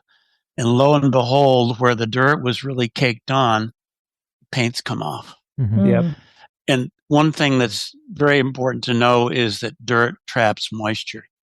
And moisture sitting on chrome, sitting on aluminum, sitting on paint, in some cases at least, is a very, very bad thing and fosters tarnish, corrosion, and paint breakup. So that's another reason why bikes need to be kept clean. And the strategy of doing it a little bit at a time and not letting it get absolutely super filthy is 100% spot on. It's back to cleaning out your refrigerator, Steve. At least once every 3 years, whether you need it or not. Well, Steve, I wanted to give away some of your products, and you guys are nice enough to send us some stuff to give away. In fact, we're going to be giving away some of your Cycle Care gift sets. Can you tell everyone what's in this? It's a whole kit.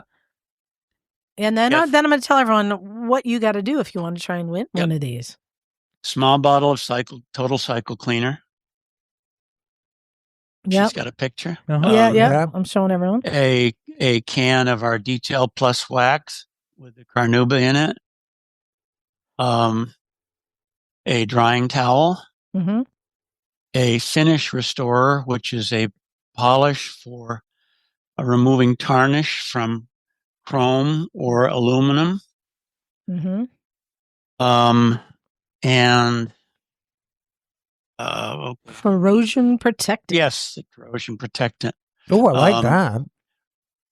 Yeah, well, the corrosion protectant, we made a change, and you may get a version that instead of the corrosion protectant has the cleanser in it. The cleanser is a paint cleaner, basically, that you use once you've washed the bike and dried it to get a little bit of polishing into the paint, particularly on an older bike that's older than a year or two.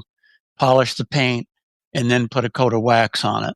So that product is the possibility. We've had 2 versions of the set, and I'm not sure which one you're getting, but it's a wonderful set, and it's a nice snap together kit. And it's a nice gift. It comes in a nice carrying case, like a briefcase, so you can go to work with it. So what do you have to do to get one? Well, it will have your machine shining like a new penny, guaranteed. And we're going to tell you, like a buffed brass knob. Yes, we're going to tell you what you need to do to win it. Yeah, so I wanted to say thank you guys. Steve, you guys have sent us 4 of these to give away to listeners. Very generous. Thank listening you, to Steve. the show. And here's how. If you would like a shot at winning this, all you have to do is send us a picture of your dirty bike and you as the dirty rider. That's right. I want to see dirty bikes and dirty riders. How wide open to interpretation is this? Yeah. As wide as it can be? Wide open. Now, I'm going to make something very, very clear right now. I am an aficionado of fake soil. So no faking it. I want to see a dirty bike. I want to see dirty boys and dirty girls sitting on dirty bikes. Is that why you're always going around yelling, soiled?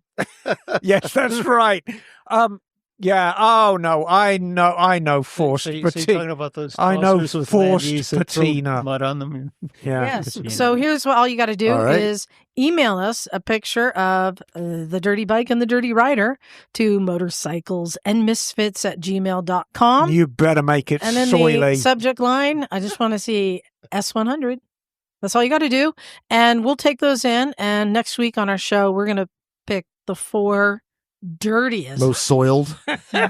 most soiled rider and bike sets that need this set. Right. Love it. Also, here's another little added caveat. Thank you again, Steve. They've sent us a case. What? A case of S100 Total Motorcycle Cleaner spray bottles that we are Nice. going to be giving away at our rally. Fab. Oh, nice. Mhm. Thank you. Riding, getting dirty, riding in the dirt, and then getting clean. That's how it goes. Love it. Fantastic. Sweet. Thank you for being so generous with your products, Steve. Mm-hmm. Yeah. So, Steve, More than welcome. Thanks for having me on the show. yeah, thank you. So, before we wrap up, last minute to plug if there are any other products we haven't mentioned, And where do you find it? where people can get it. Tell us everything. You can get it online, but you can get it at most bike shops. We never went the route of selling to mass merchandisers, so you won't find it at Pep Boys and Walmart and places like that. But Although you can get- I believe that you can get it at Cycle Gear. Yes, Which Cycle is, Gear and okay. Revzilla. Absolutely. Yep. Mhm. Yeah, we took a view early on to support the sport. And support the sport means that we distribute within the motorcycle community. We don't distribute and we don't sell to any other than our direct customers are all distributors of motorcycle gear. Parts Unlimited, for example, Yeah. Harley Davidson, American Honda. And you can also go to s100.com so you can get more info on all the products. But yeah, I wanted to thank you for coming on. You guys reached out to us, and I thought, you know what? Over 600 episodes, and we've never talked about cleaning your bikes. It's a good thing to talk about. Well, there's a lot, and I'm going to admit, I'm somebody who doesn't clean my bikes, but like once a year when you're like, oh, time to pull this out. But also, I mean, and Emma would know as well as anyone, it maintains the value a lot more. Absolutely. There's a lot of good reasons. Oh, yeah. I Dirty mean, bikes don't bring big resale values. No, I spent most of my day cleaning And corroded motorcycles. ones really For just don't. that reason, If you want to lose your resale value, just let it, don't clean it too often. And when the dealer takes it in, he cleans it up and everything, he sees all that corrosion and everything. And then he'll tell you that you're not going to get for your bike what he would otherwise do. So, Steve, what do we got to do to get you back on a bike? You want to come out here? We won't tell your wife. Tell her you're at the dentist or something, and we'll Have get to you on see a bike. Big Sur Highway 1 is calling. Yes. Are you at any events or anything like that? Do you guys have booths anywhere? We go to trade shows mostly. We used to go to more events pre-COVID. Mhm. We used to go to Daytona. I think we'll try to go back and start doing that again. We washed a lot of bikes at Daytona, and we helped a lot of people wash a lot of bikes at Daytona. Did you wear a bikini when you did it? No, I did not. This year's the year. I watched a few though. There it is. Well, Steve, thank you so much for coming on. And just a reminder, if you want to enter the contest, send us a picture of a dirty bike and a dirty rider. I'm kind of scared what Oh, yeah. pictures You we're opened going to up get. a box here. I just assume somebody's going to roll around in the mud naked and send a picture, but Why are you looking at Scottie when you say that? Vibes. Just vibes. but that's okay. Send us your dirty bike. And Steve, thank you so much for coming on. That was We cool. My appreciate pleasure. it. Thank you. Yeah, it was great. Guys, I very much appreciate it. And thank you for the rest of you as well. All the best. Cheers. Yeah, no Stay problem. warm up there in All right. Connecticut. We'll see you soon. Bye-bye. Have Thanks. need a lobster roll. We like our food. Exactly. We have plenty. They've just gotten very expensive. I know. All right. Well, you can just close your computer and All right. we are going to keep Bye-bye. on going. Thanks. Thank you. All right. Bye. I love all these products that pop up that like, how cool is this? Like the PB stuff and all that. Yeah. Reminds me of that, you know. Cool. Yeah. Well, and I love that it's a product that we had a bunch already in the garage. I don't know where we get That the stuff bottle we looked like have. it had been here for 12 years. I know. We have so many bottles of stuff that get donated. Jim, you got to go? Yeah, I got to bounce out. Pork chops are coming. So, yep. Ooh. It's pork. What are you going to do? Goodness. All right. Really cheers, everybody. cool. All right. And Yep. Bagel, yeah, you should now. You might want to Pure try pork some of the goodness. S100 Yeah. because it I wanna give seems a like shot. with the big front of a Vespa, you really Yeah. do need that. In fact, my Rat GTS is sitting over there with a front full of bugs sitting on it from when I last Ooh, rode it Bug like buds a couple are months ago. bad. Yeah, but Bug it is my sploosh. rat bike, so I don't really care. But still, yeah, it would be good to clean. Yeah. Well, I wanted to talk real quick. I know Emma, you watched it. I don't know if you two watched the new. Did you see the new Common Tread video? Oh yeah, last night. I watched it. And, yeah, Oh. again this morning. It's so good. Oh my gosh! Okay. Wow. So I wanted to talk about it. yeah, Yeah. let's get into it. Okay. All right. So for anyone who doesn't know what this is the Revzilla YouTube channel, and they do the Common Tread videos with Ari and Zach, and they've been doing a lot of different stuff. The most fun adventures. Yeah, They if look you like remember they're when they having did two up on the monkey bike to recreate CT 110s to the See- Northern Circle. Oh yeah, so they much do. cool stuff. They do crazy stuff, but this one was a little bit different. Right. And usually they're pranking each other, telling jokes, and doing stupid Riding things. 3-wheelers through the desert. Yeah, the Nikon in the desert.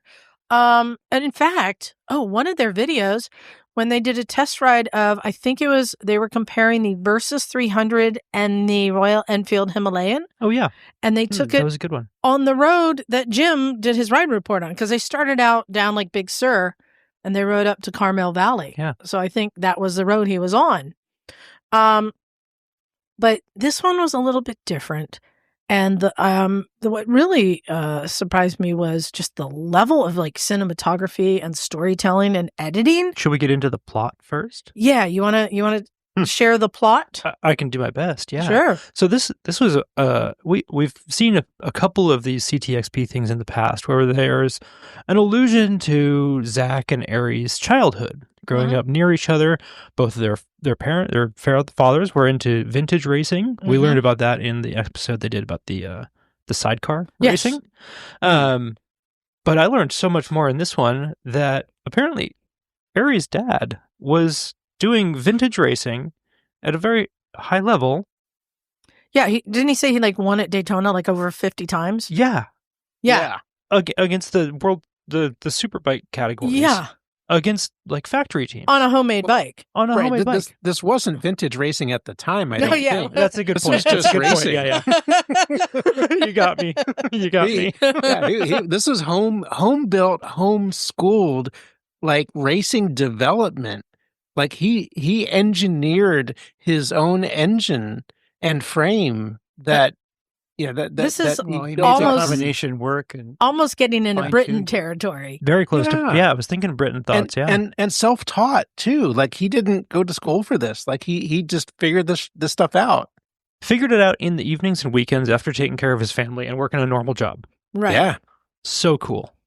Anyhow, the piece of this that we learned about in this film Yeah. was that he'd suffered a pretty gnarly wreck, Yeah. Yes. A life- Devastating crash. a life-altering On the track. crash on the Yeah. track When on his bike. when Ari was only 14 years 14 old. or so, yeah. Mhm.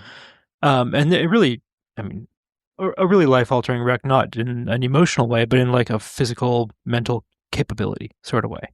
Yeah, well, Ari said that the dad he knew was gone forever. Yeah. He's still around today, but completely changed. And we know from we know people like Craig Vetter. Right. Completely changed. They're still around, but completely changed.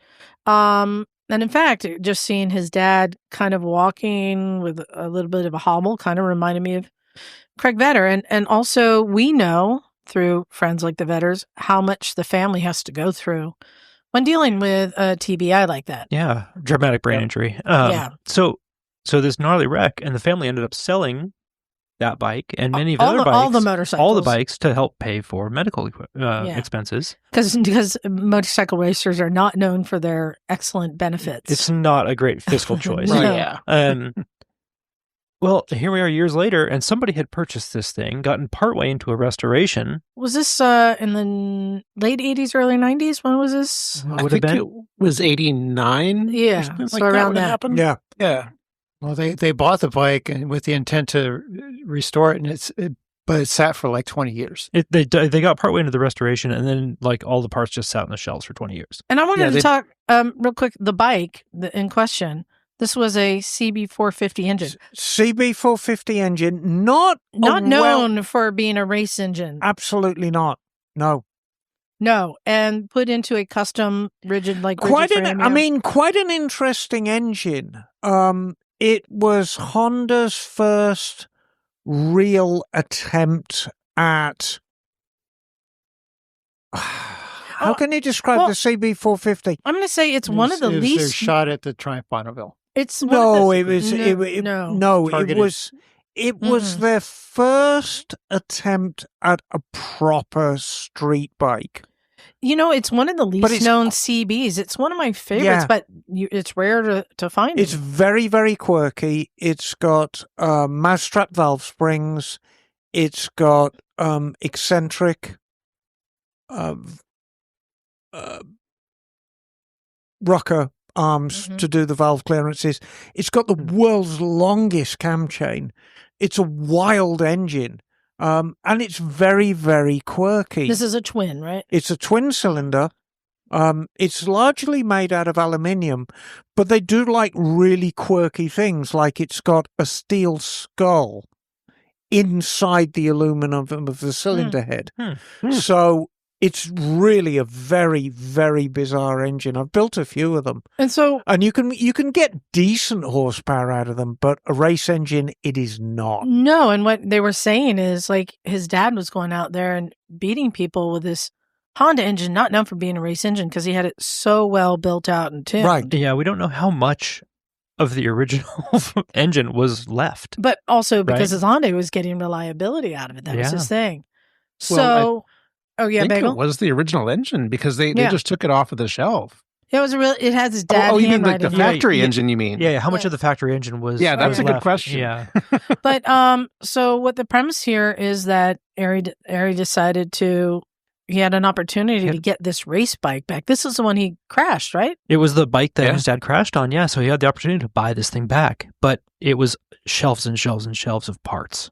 It wasn't a basket case. It was like a shop It case. had been dismantled for restoration, had never been Yeah. restored, and Yep. decades later, it was offered to him. And so his plan was to put this thing together and take it to a vintage race, and specifically the Barber. the Barber race. Yeah, Yeah. And the person selling it offered them use of the shop.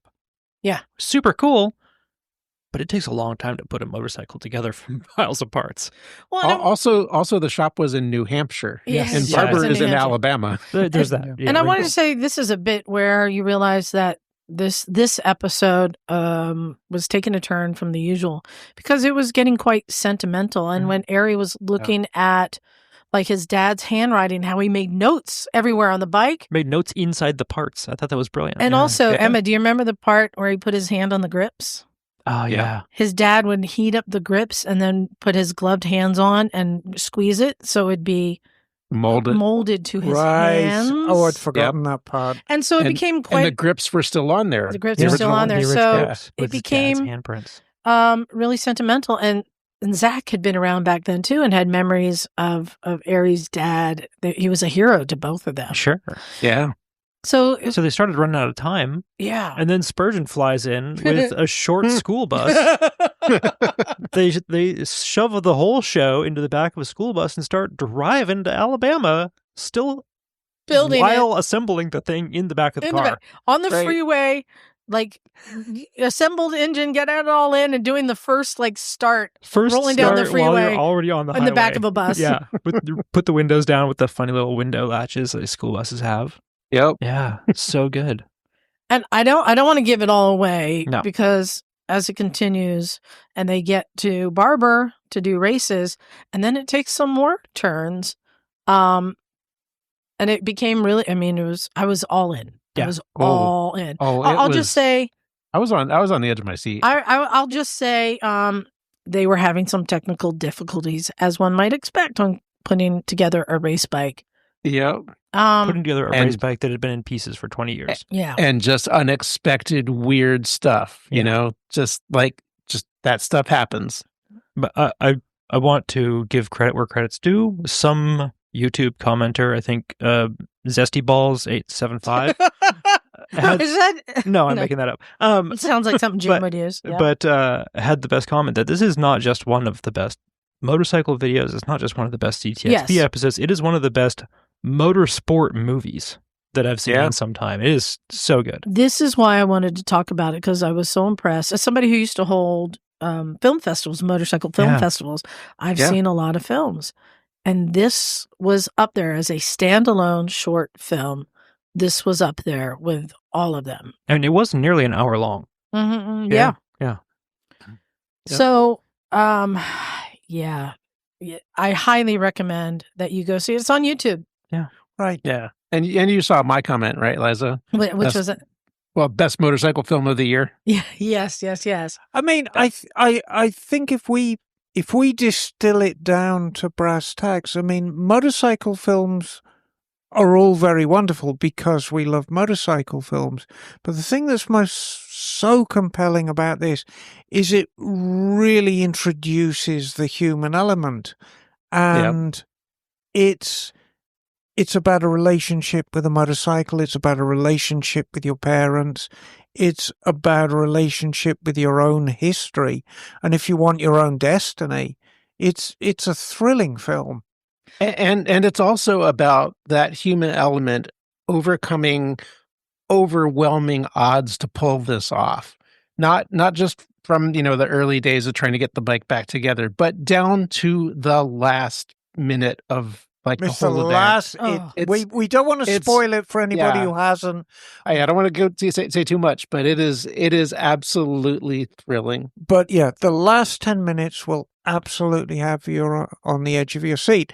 And, you may shed a tear. It's just a lovely story. Yeah, it really is. I teared up for sure. So in honor of the team that put that together, can we all just do a round of applause? Oh, yes.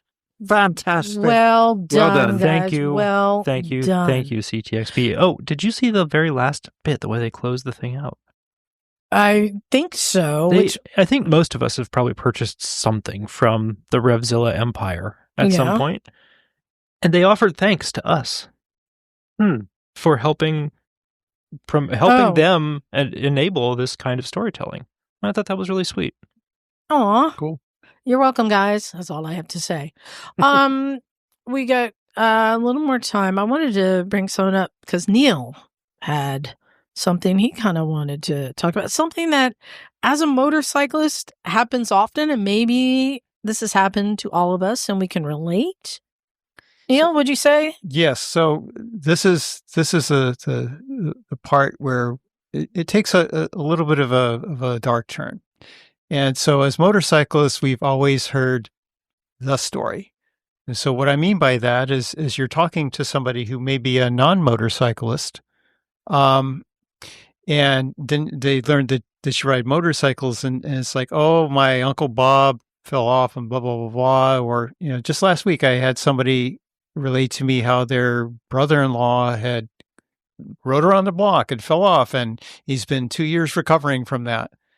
And I understand when people tell stories like that, they're coming from a good place. They're coming from a caring place. They're concerned about the risk that you're taking as a rider. And I listen politely, and I say, well, it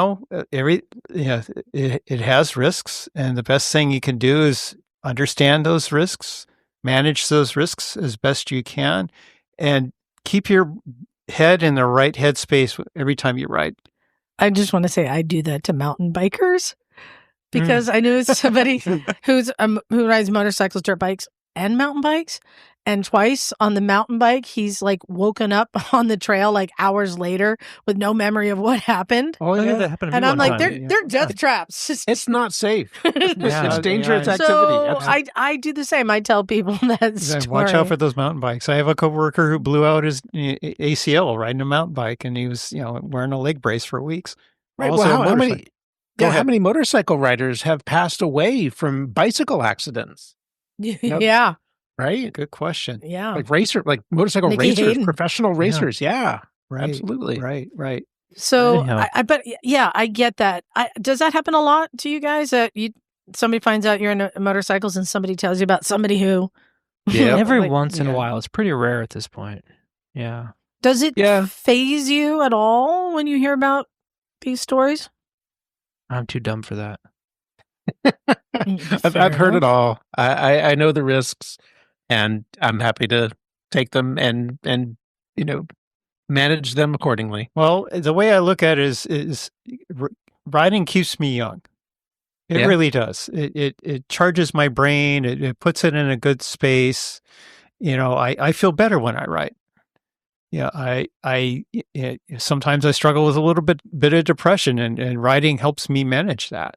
Mm-hmm. It really does. Yeah. And when the years that I wasn't riding, up until about 2 years ago, I had forgotten what an uplift I was getting from riding. And when I started riding, I said, "Oh yeah, that's why."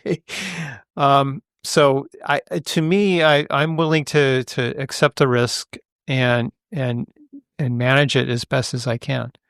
But the other thing is, when I'm hearing the story, I have to bite my tongue, because I have suffered a loss in my family. My brother and his wife died in a head-on collision with a drunk driver, and they were on a bike.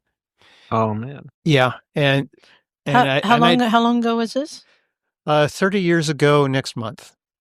Wow. Yeah, and they left behind a 10-year-old boy who she's 40 now, and I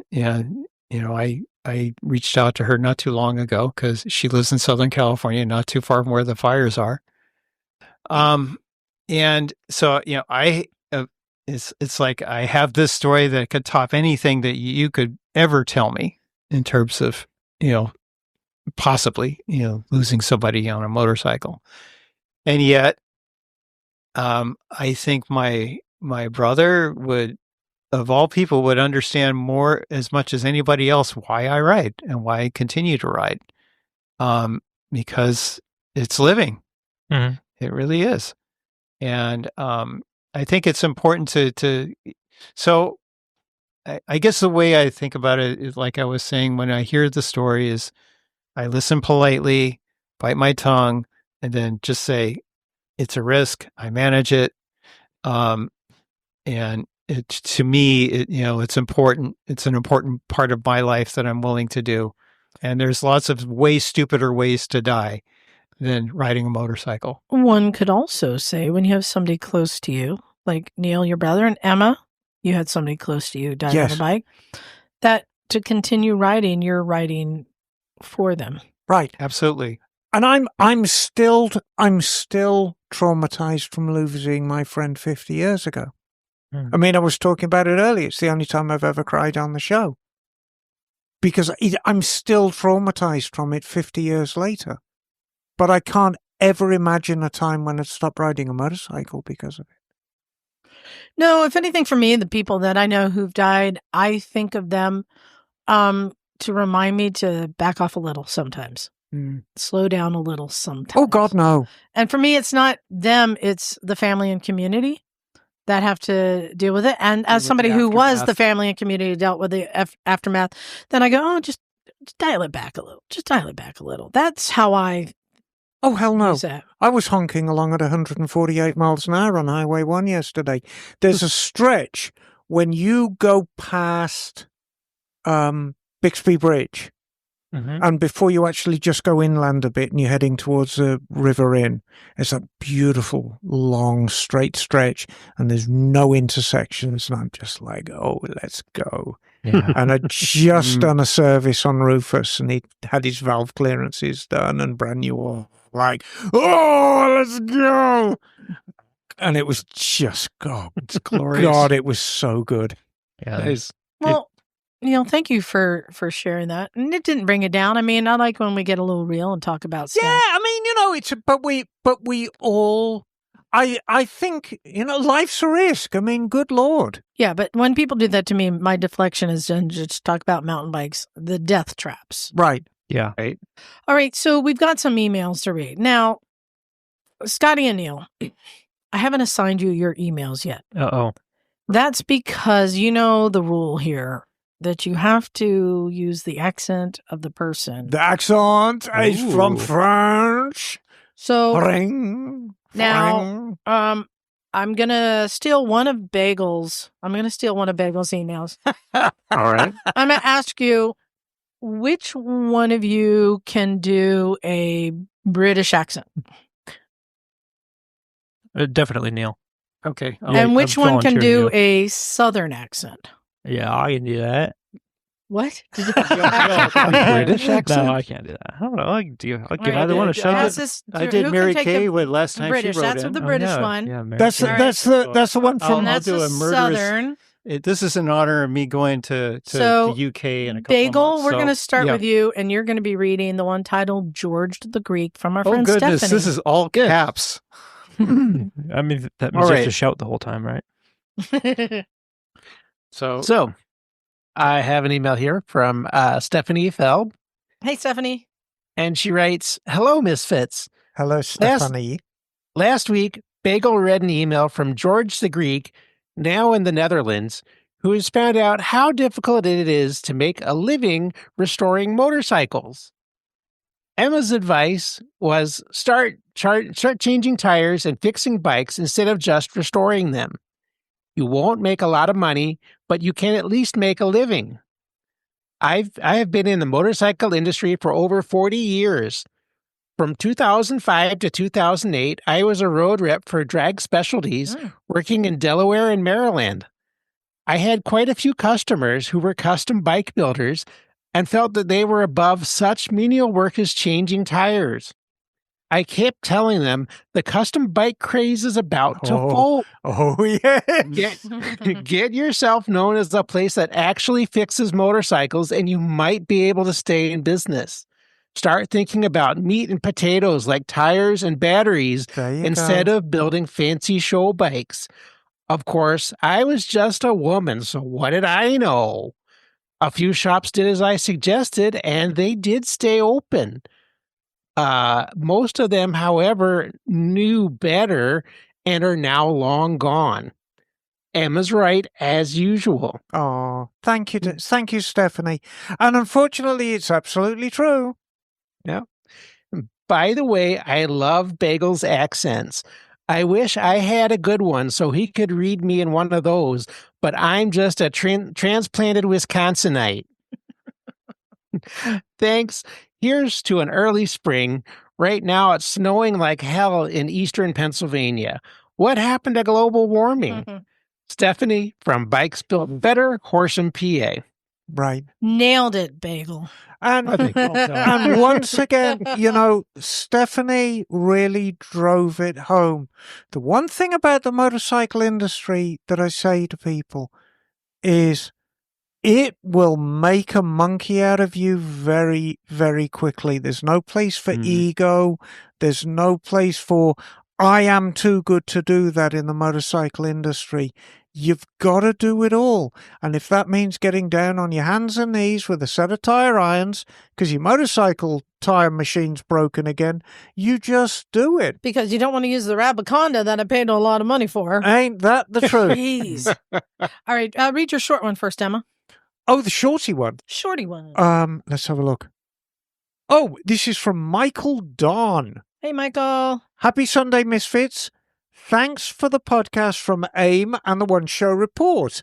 I'm waiting to let you all know that I took Emma's advice and reinstalled my stock HD slip-ons and ditched the loud aftermarket slips that I've had on for the past 9 years on my 2015 Road King. And oh, how sweet it sounds! Ironically, a fellow rider at the dealership complimented me, I'll put my speaking teeth in, on the sound of my pipes, and was surprised when I informed him they were stock. Thanks again, and hope to visit you all at the garage in the summer. Peace and moto, Mike D from SoCal. Listen, let me tell you something. We might have started a movement. People misunderstand the difference between good sounding and loud sounding. Yes. And a lot of it, if it's louder, it's going to be better. But a lot of the problem, especially with a high cam engine, is when you just make it stupidly loud, you get a lot of the staccato, the high tones, which are not pleasing. And Harley-Davidson are very, very clever with their stock pipes. They have really engineered it well to get those bass tones out. And I have yet to hear a bad sounding stock piped Harley. Might be a little quieter than you like, but all you need to do is you need to go back. You need to understand that noise reduction is an ongoing thing. Therefore, the pipes from a 2020 Harley are going to be quieter than the pipes from a 2009 because, noise restriction laws have changed since then. But they really do a good job about getting those bass tones out, which from a human standpoint is a very pleasing sound. I still get compliments on my 08 Superglide. Everybody said, dang, that thing sounds good. And yeah, it's stock. And it's not particularly quiet. It just makes a very, very nice deep noise. It sounds like a big bike. Isn't that what we all really want? My bike sounds like a sewing machine. But that's a good noise in itself. I like that sophisticated, that real precision. I love that noise. I have a Husqvarna sewing machine and a Husqvarna motorcycle. So you know what I mean by the sewing machine. machine, How cool. I had no complaints about my V-Strom. It has probably the sweetest downshift when you're sitting in the saddle. It's a 90-degree V-twin. All right, I have one here from John. Where's Johnny from? Sonoma. Sonoma. So, I read in a proper act. Hey, dudes. Dude. By the way, we have little dude, Naya saying dude. We sent her home saying dude. Fantastic. Good job. He says, hey there, you marvelous bastards. Ha-ha! That'd be us. You are all part of my motorcycle shop, Sonoma Moto. As I wrench on bikes, my customers get to hear your insightful, opinionated, and mostly accurate stories on the culture we all love. Back just before Christmas, you read an email I sent, and I nearly choked on my espresso when I heard it. And still look at making a point of coming to the garage to lend a hand and meet the folks that keep me excited for each week's broadcast. I just returned from disaster response work in Pacific Palisades in Malibu. Oh, fantastic. Oh, wow. Thank you for doing that. I'm a volunteer leader with Team Rubicon, and I missed the chance to stop by on my drive to the disaster response. But I did have a chance to visit a motorcycle legend in your backyard, Ray Sotelo, who has many accomplishments in the motorcycle industry, especially Indian. Have you heard of Ray?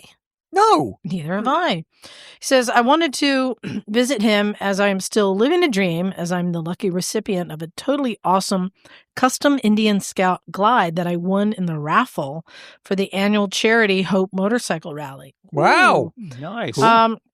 That Ray, Mike Corbin, Indian, and many others work to make these custom Indian bikes so special.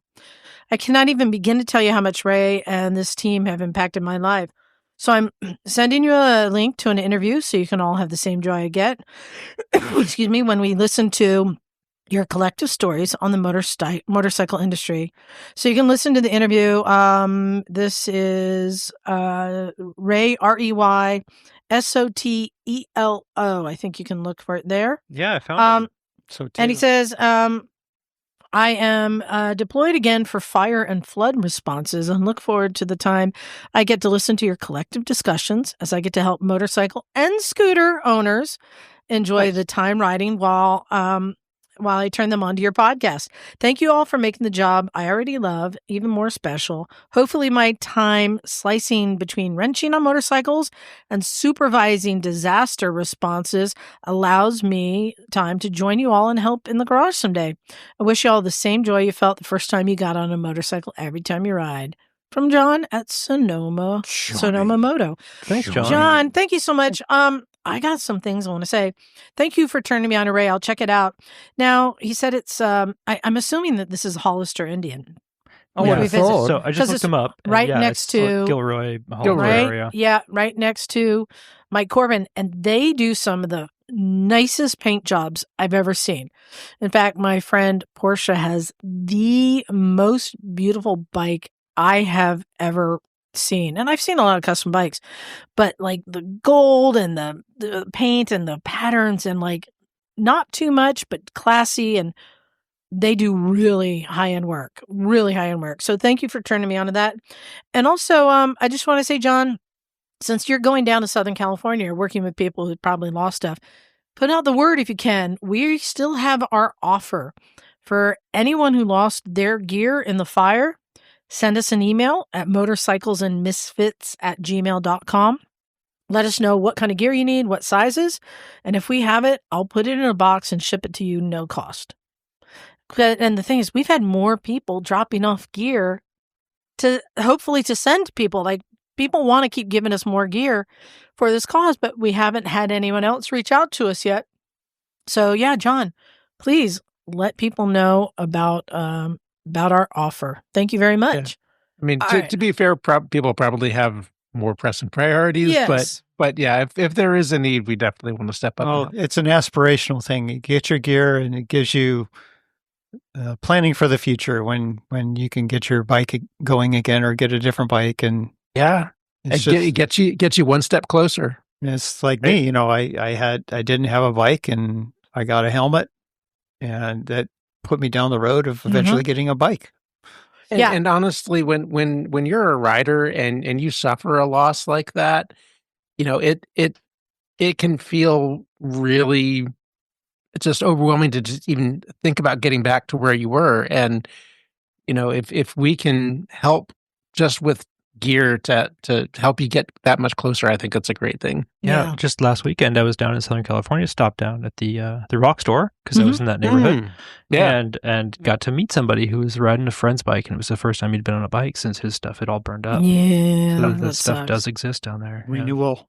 And rotational therapy is a real thing, like you were saying, Neil. Yes.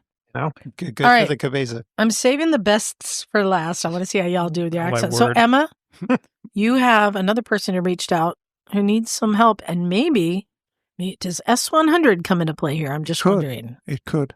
All right. Oh, Hi, Misfits.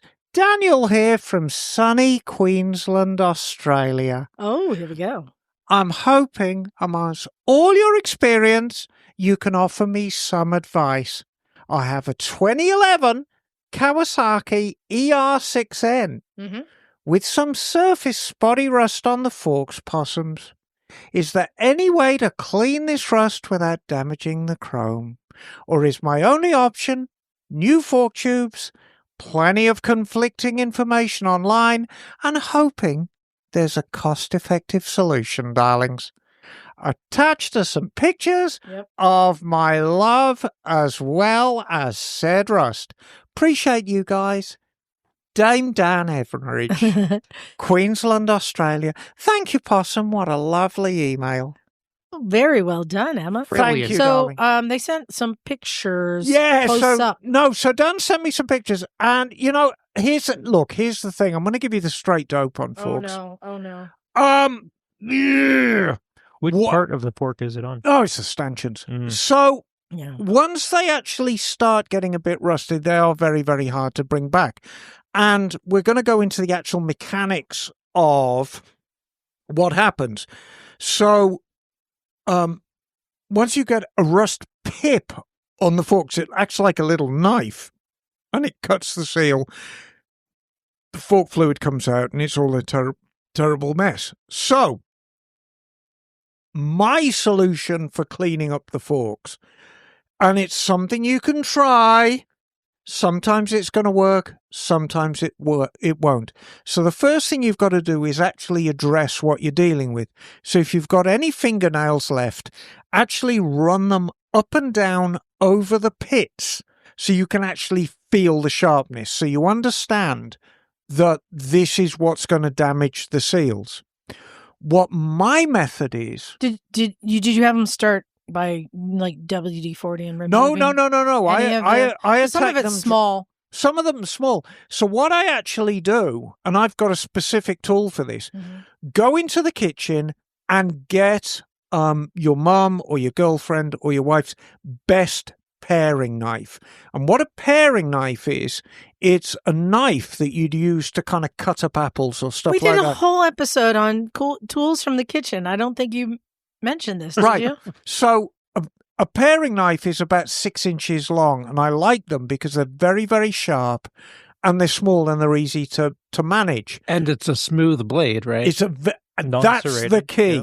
It is not a serrated, it's a smooth blade.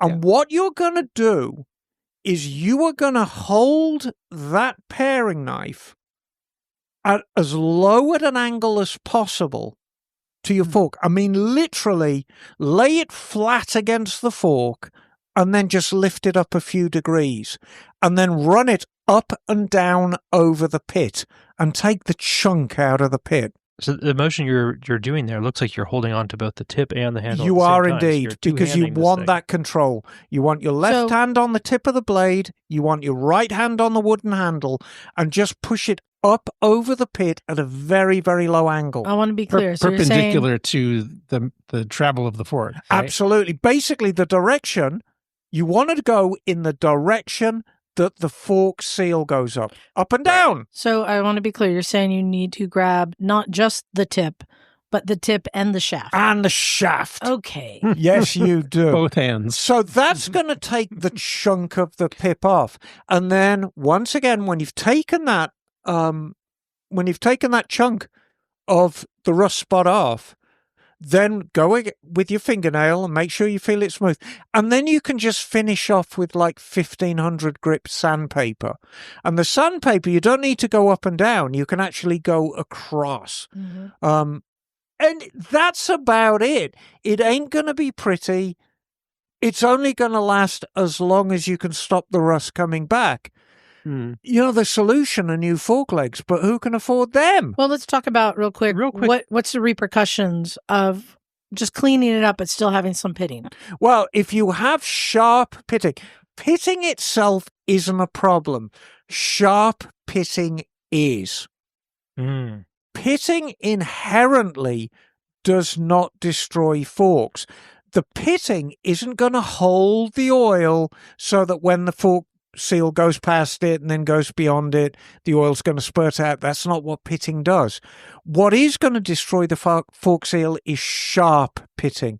And if you run your fingernail up and down over those rust spots, you will feel the sharpness in them. Yes, Bagel. And just to clarify, I think, correct me if I'm wrong, but I think the difference is that a pit is where a very small amount of corrosion is happening around a flaw in the chrome covering. It's a crater. And so a little bit of rust comes through and it makes a little raised surface, and that rough raised surface is what destroys the fork seal. Right. But the sharp pit is when that progresses even further and it starts to split that chrome coating. So you have sharp chrome edges. Is that right? Well, no, and that's true. That's true of both of them on a microscopic level. I'm used to more craters on it. I mean, the tiny little craters aren't going to destroy your fork seal. It's the raised portion. It's the raised part, so you need to get that raised part off. And the best way, the most effective way to do that is with a sharp knife at a low angle and then finish with the sandpaper. I have a method I've used in the past, and I think I mentioned it once before, and I don't remember if you criticized me for this, as you usually do. But I had some pitted forks. Yes. And I used some clear fingernail polish. and dabbed it in, and then used some of that sandpaper just to smooth it out, just to lessen the crater. I mean, what do you think about that? You're not doing any harm. I mean, it's like the Hippocratic Oath. Oh my God, I'm taking that as a compliment from Emma. You're the best mechanic here. But you're not actually helping either. It's not the pit that causes the problem. It's the sharpness. Okay. And if that crater has got very, very sharp edges, that's going to cause a problem. So you take the height out of it with the knife, and it'll come off in one go, and you'll get the technique. I mean, Dan's going to get the technique, and you're doing one at a time. And then what you're going to do is you're going to smooth the edges of that crater, of that pit, with the sandpaper, and that's really going to help your seals. Yes, Scottie. I was thinking, is this an application for Blaster Metal Rescue Paste? The stuff we were checking out a couple weeks ago. Ooh, that's a good one. I don't think so. Well, because it's ferrous, it's metal, it's rust, it's steel rust, right? Yeah. And Metal Rescue, the paste will sit on there and dissolve that. Well, it dissolves the rust, but I don't know if it gets rid of I those edges, I don't think it's going to get rid of the edges. Maybe it's one step of a multi-step thing. But what it might do is when you're done with the knife, when you're done with the sandpaper, and you just want to get that tiny bit of preservative on that tiny speck of bare metal, it might help with that. Well, my thought is that it might actually take the place of the knife, where you can just put the Metal Rescue on there, let that dissolve the corrosion, and then use the very fine sandpaper. No, you have to use the knife. Well, and I'm wondering too if the S100, the total cycle finish restorer he was talking about, that you can use on chrome. I'm wondering if that might help too. This is all stuff you can use afterwards. It would clean, but it won't do anything with the metal. But you have to understand that the most damaging part of this, apart from looking like shit, is the sharp pits are going to destroy your fork seals. So you have to get the sharpness out of them. And that's what causes the leaks. And that's what causes the leaks. And the easiest way to do that is take the pip off with a knife, knock down the edges, the remaining edges with your 1500 grit sandpaper, do a really, really nice job, and then do all your nice polishes and things afterwards to try and prevent it coming back. So grab the shaft, the tip, and pop the pip off. Pop the pip. Okay. And Bob's all Lorena Bobbitt on it. Yeah. All right. Thank you very much, Emma. All right. Neil, are you ready for this? Thank you, darling. Boy. So this is from Gavin Hayward. Hey, Gavin. Where's Gavin from? Gavin is from Derbyshire. Come on, you got this, Neil. You got this. Hello from not so sunny Derbyshire, UK. A question for the room. I've just listened to. She's having a This is the best British accent I've ever heard on the just show. carry on. Oh, it's like you're there. It's like you're there in the asylum. Oh, God. I've just listened to this week's podcast, and Emma was talking about the Yamaha School online training. I'm a fairly good rider. I'm doing more Australian. and I've ridden through Europe. I've also raced motocross, and my questions are: 1. Would this course benefit an average rider? 2, does this translate into UK riding? And 3, and lastly, do I get a certificate to say I've passed? I just want to say that I've actually passed a test, and I was shit at school. Shite, it's shite. Shite. No, that's shite. Anyhow, back to work for me, Gavin. God, that was nailed it. Extraordinary. Nailed it. No, that was absolutely extraordinary. It's like you were there. So, Emma, can you answer the question? I know. I didn't even listen. I had no idea what he was saying. I didn't understand He wants to take the Yamaha Champ School. fucking word of it. Yeah, you will. You will. Does it translate to UK roads? Yeah, because the thing is with the Champ U School, it really gets into the mechanics of why you crash, and It covers braking. It covers cornering techniques. These are the same whether you're riding on the correct side of the road like you do in England, or you're riding on the bloody wrong side of the road like the rest of the world. They're on the wrong side of the road, Emma. How can that work for the UK? No, they drive on the correct side of the road, darling. Well, right, but the so course their is on the wrong sword side. scabbards don't touch. Yes. No, actually, and it's not just England. It is England, Japan, India. Australia. Yes, India, New Zealand. There's Okay, quite these a are few. all the. South Africa. Come on, these are all They're just the islands, domains of you. And one-time until- domains of England. The Commonwealth, darling. Yes, whatever you call it. Well, not Canada. No, not Canada, but they still say Aha! but they still say aluminium, Yeah, and they've that got they this, do. and they've got King Charles on their money too. So yeah, it'll translate. But also, do they get a certificate so you can say you passed a test? Yes, There you go. All yeah, no, you will, and you will, and I absolutely promise you, anybody who does the Champion course, you will be surprised about how informative it is. I like it because, as I say, it really, okay, we know we crash. And yes, we crash for various reasons. But they really get into the minutiae of how your bike behaves and how you behave. And it really transcends what country you're riding on. You will be a better rider after it.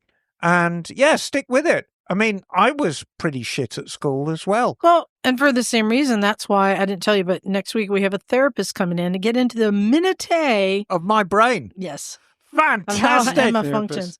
All right. So, Scottie, So I'll be in your neck of the woods in about 2 months. I'll be in Oh. the UK. there you go. Yeah. All right, Try out Scottie. that accent for us. Let us Yeah, know I, how it goes. No you know what? pressure. I am gonna I- not do an accent or even No, try. what I Especially want in Scotland, it's just not happening. What I want you to do is I want you to walk into any town and say, which is the pub where the toughest bastards hang out?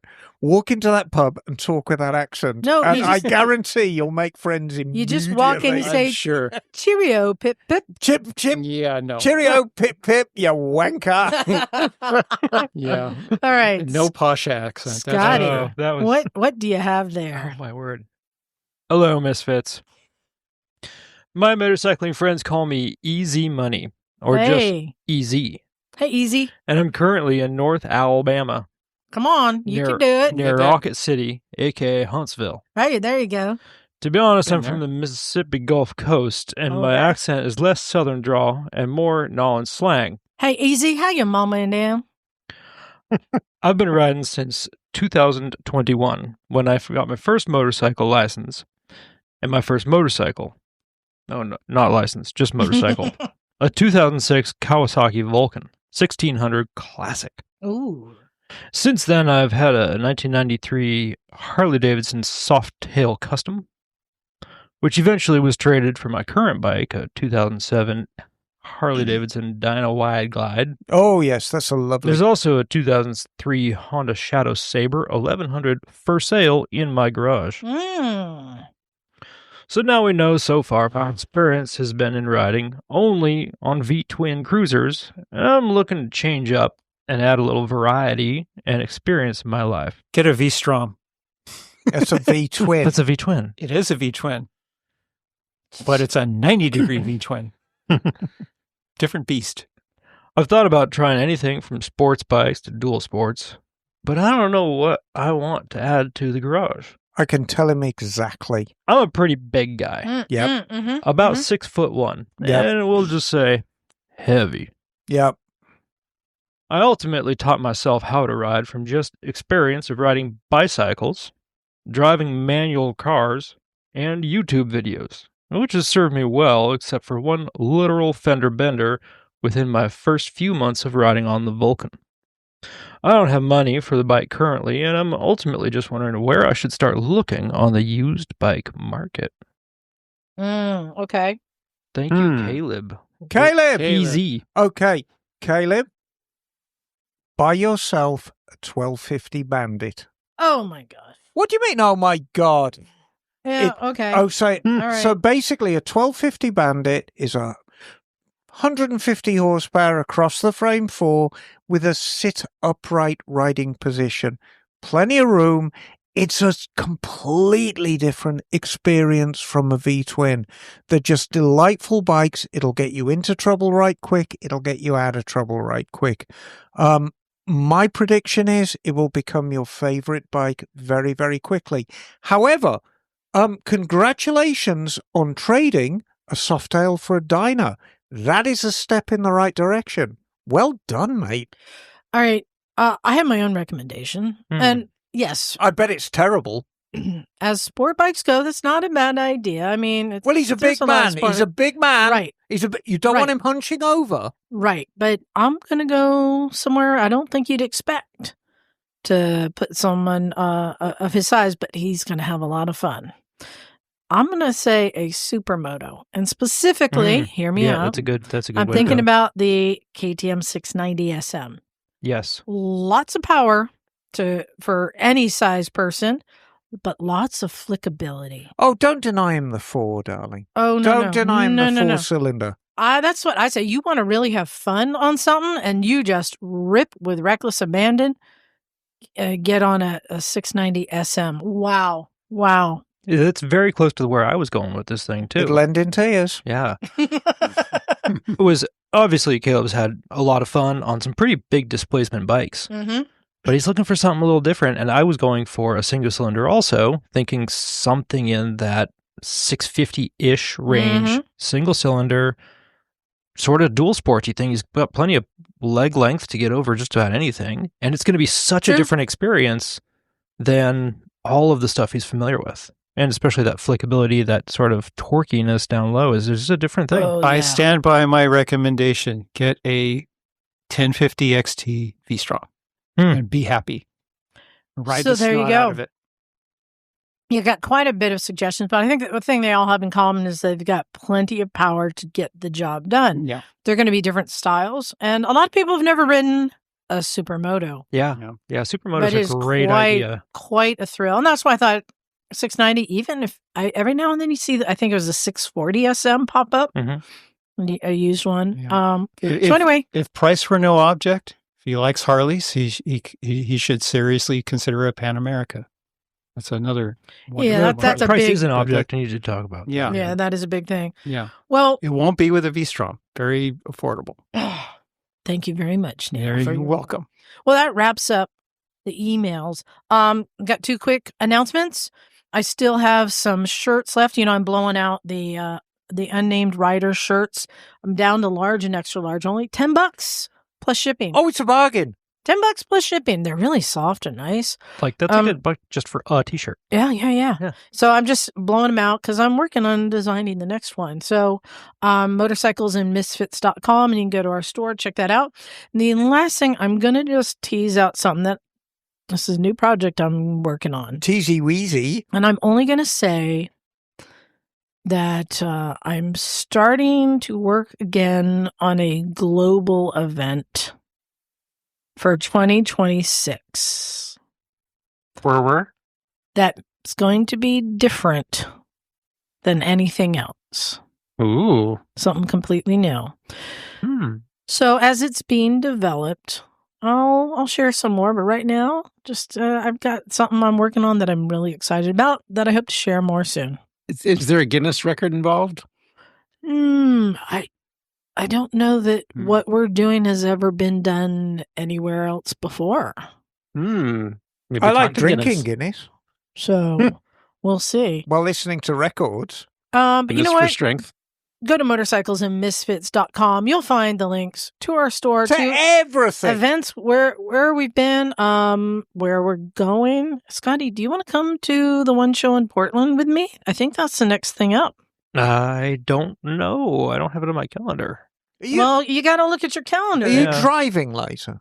No, I'll fly in. Okay. What month of the year is that? It is going It's to in June, be yes, it is June 2nd, 3rd, and 4th. Oh, I'm going up that same area the weekend after for the Dream Roll. Bagel, Wait, you think the you're going to one be there show? June 2nd? Yes. Wait, the one you're show. talking about the no, one sorry, show? May. That's in May, May. not June. Oh, May. Sorry, May 2nd, 3rd, and 4th. Yeah. Is that when one show is? One show is May Yep. 2nd, 3rd, and 4th. I can't do it. In the UK. Bagel, you think you'll be there on the 2nd with me? I'm hoping I can make it up Friday night. Okay. I think I can do it.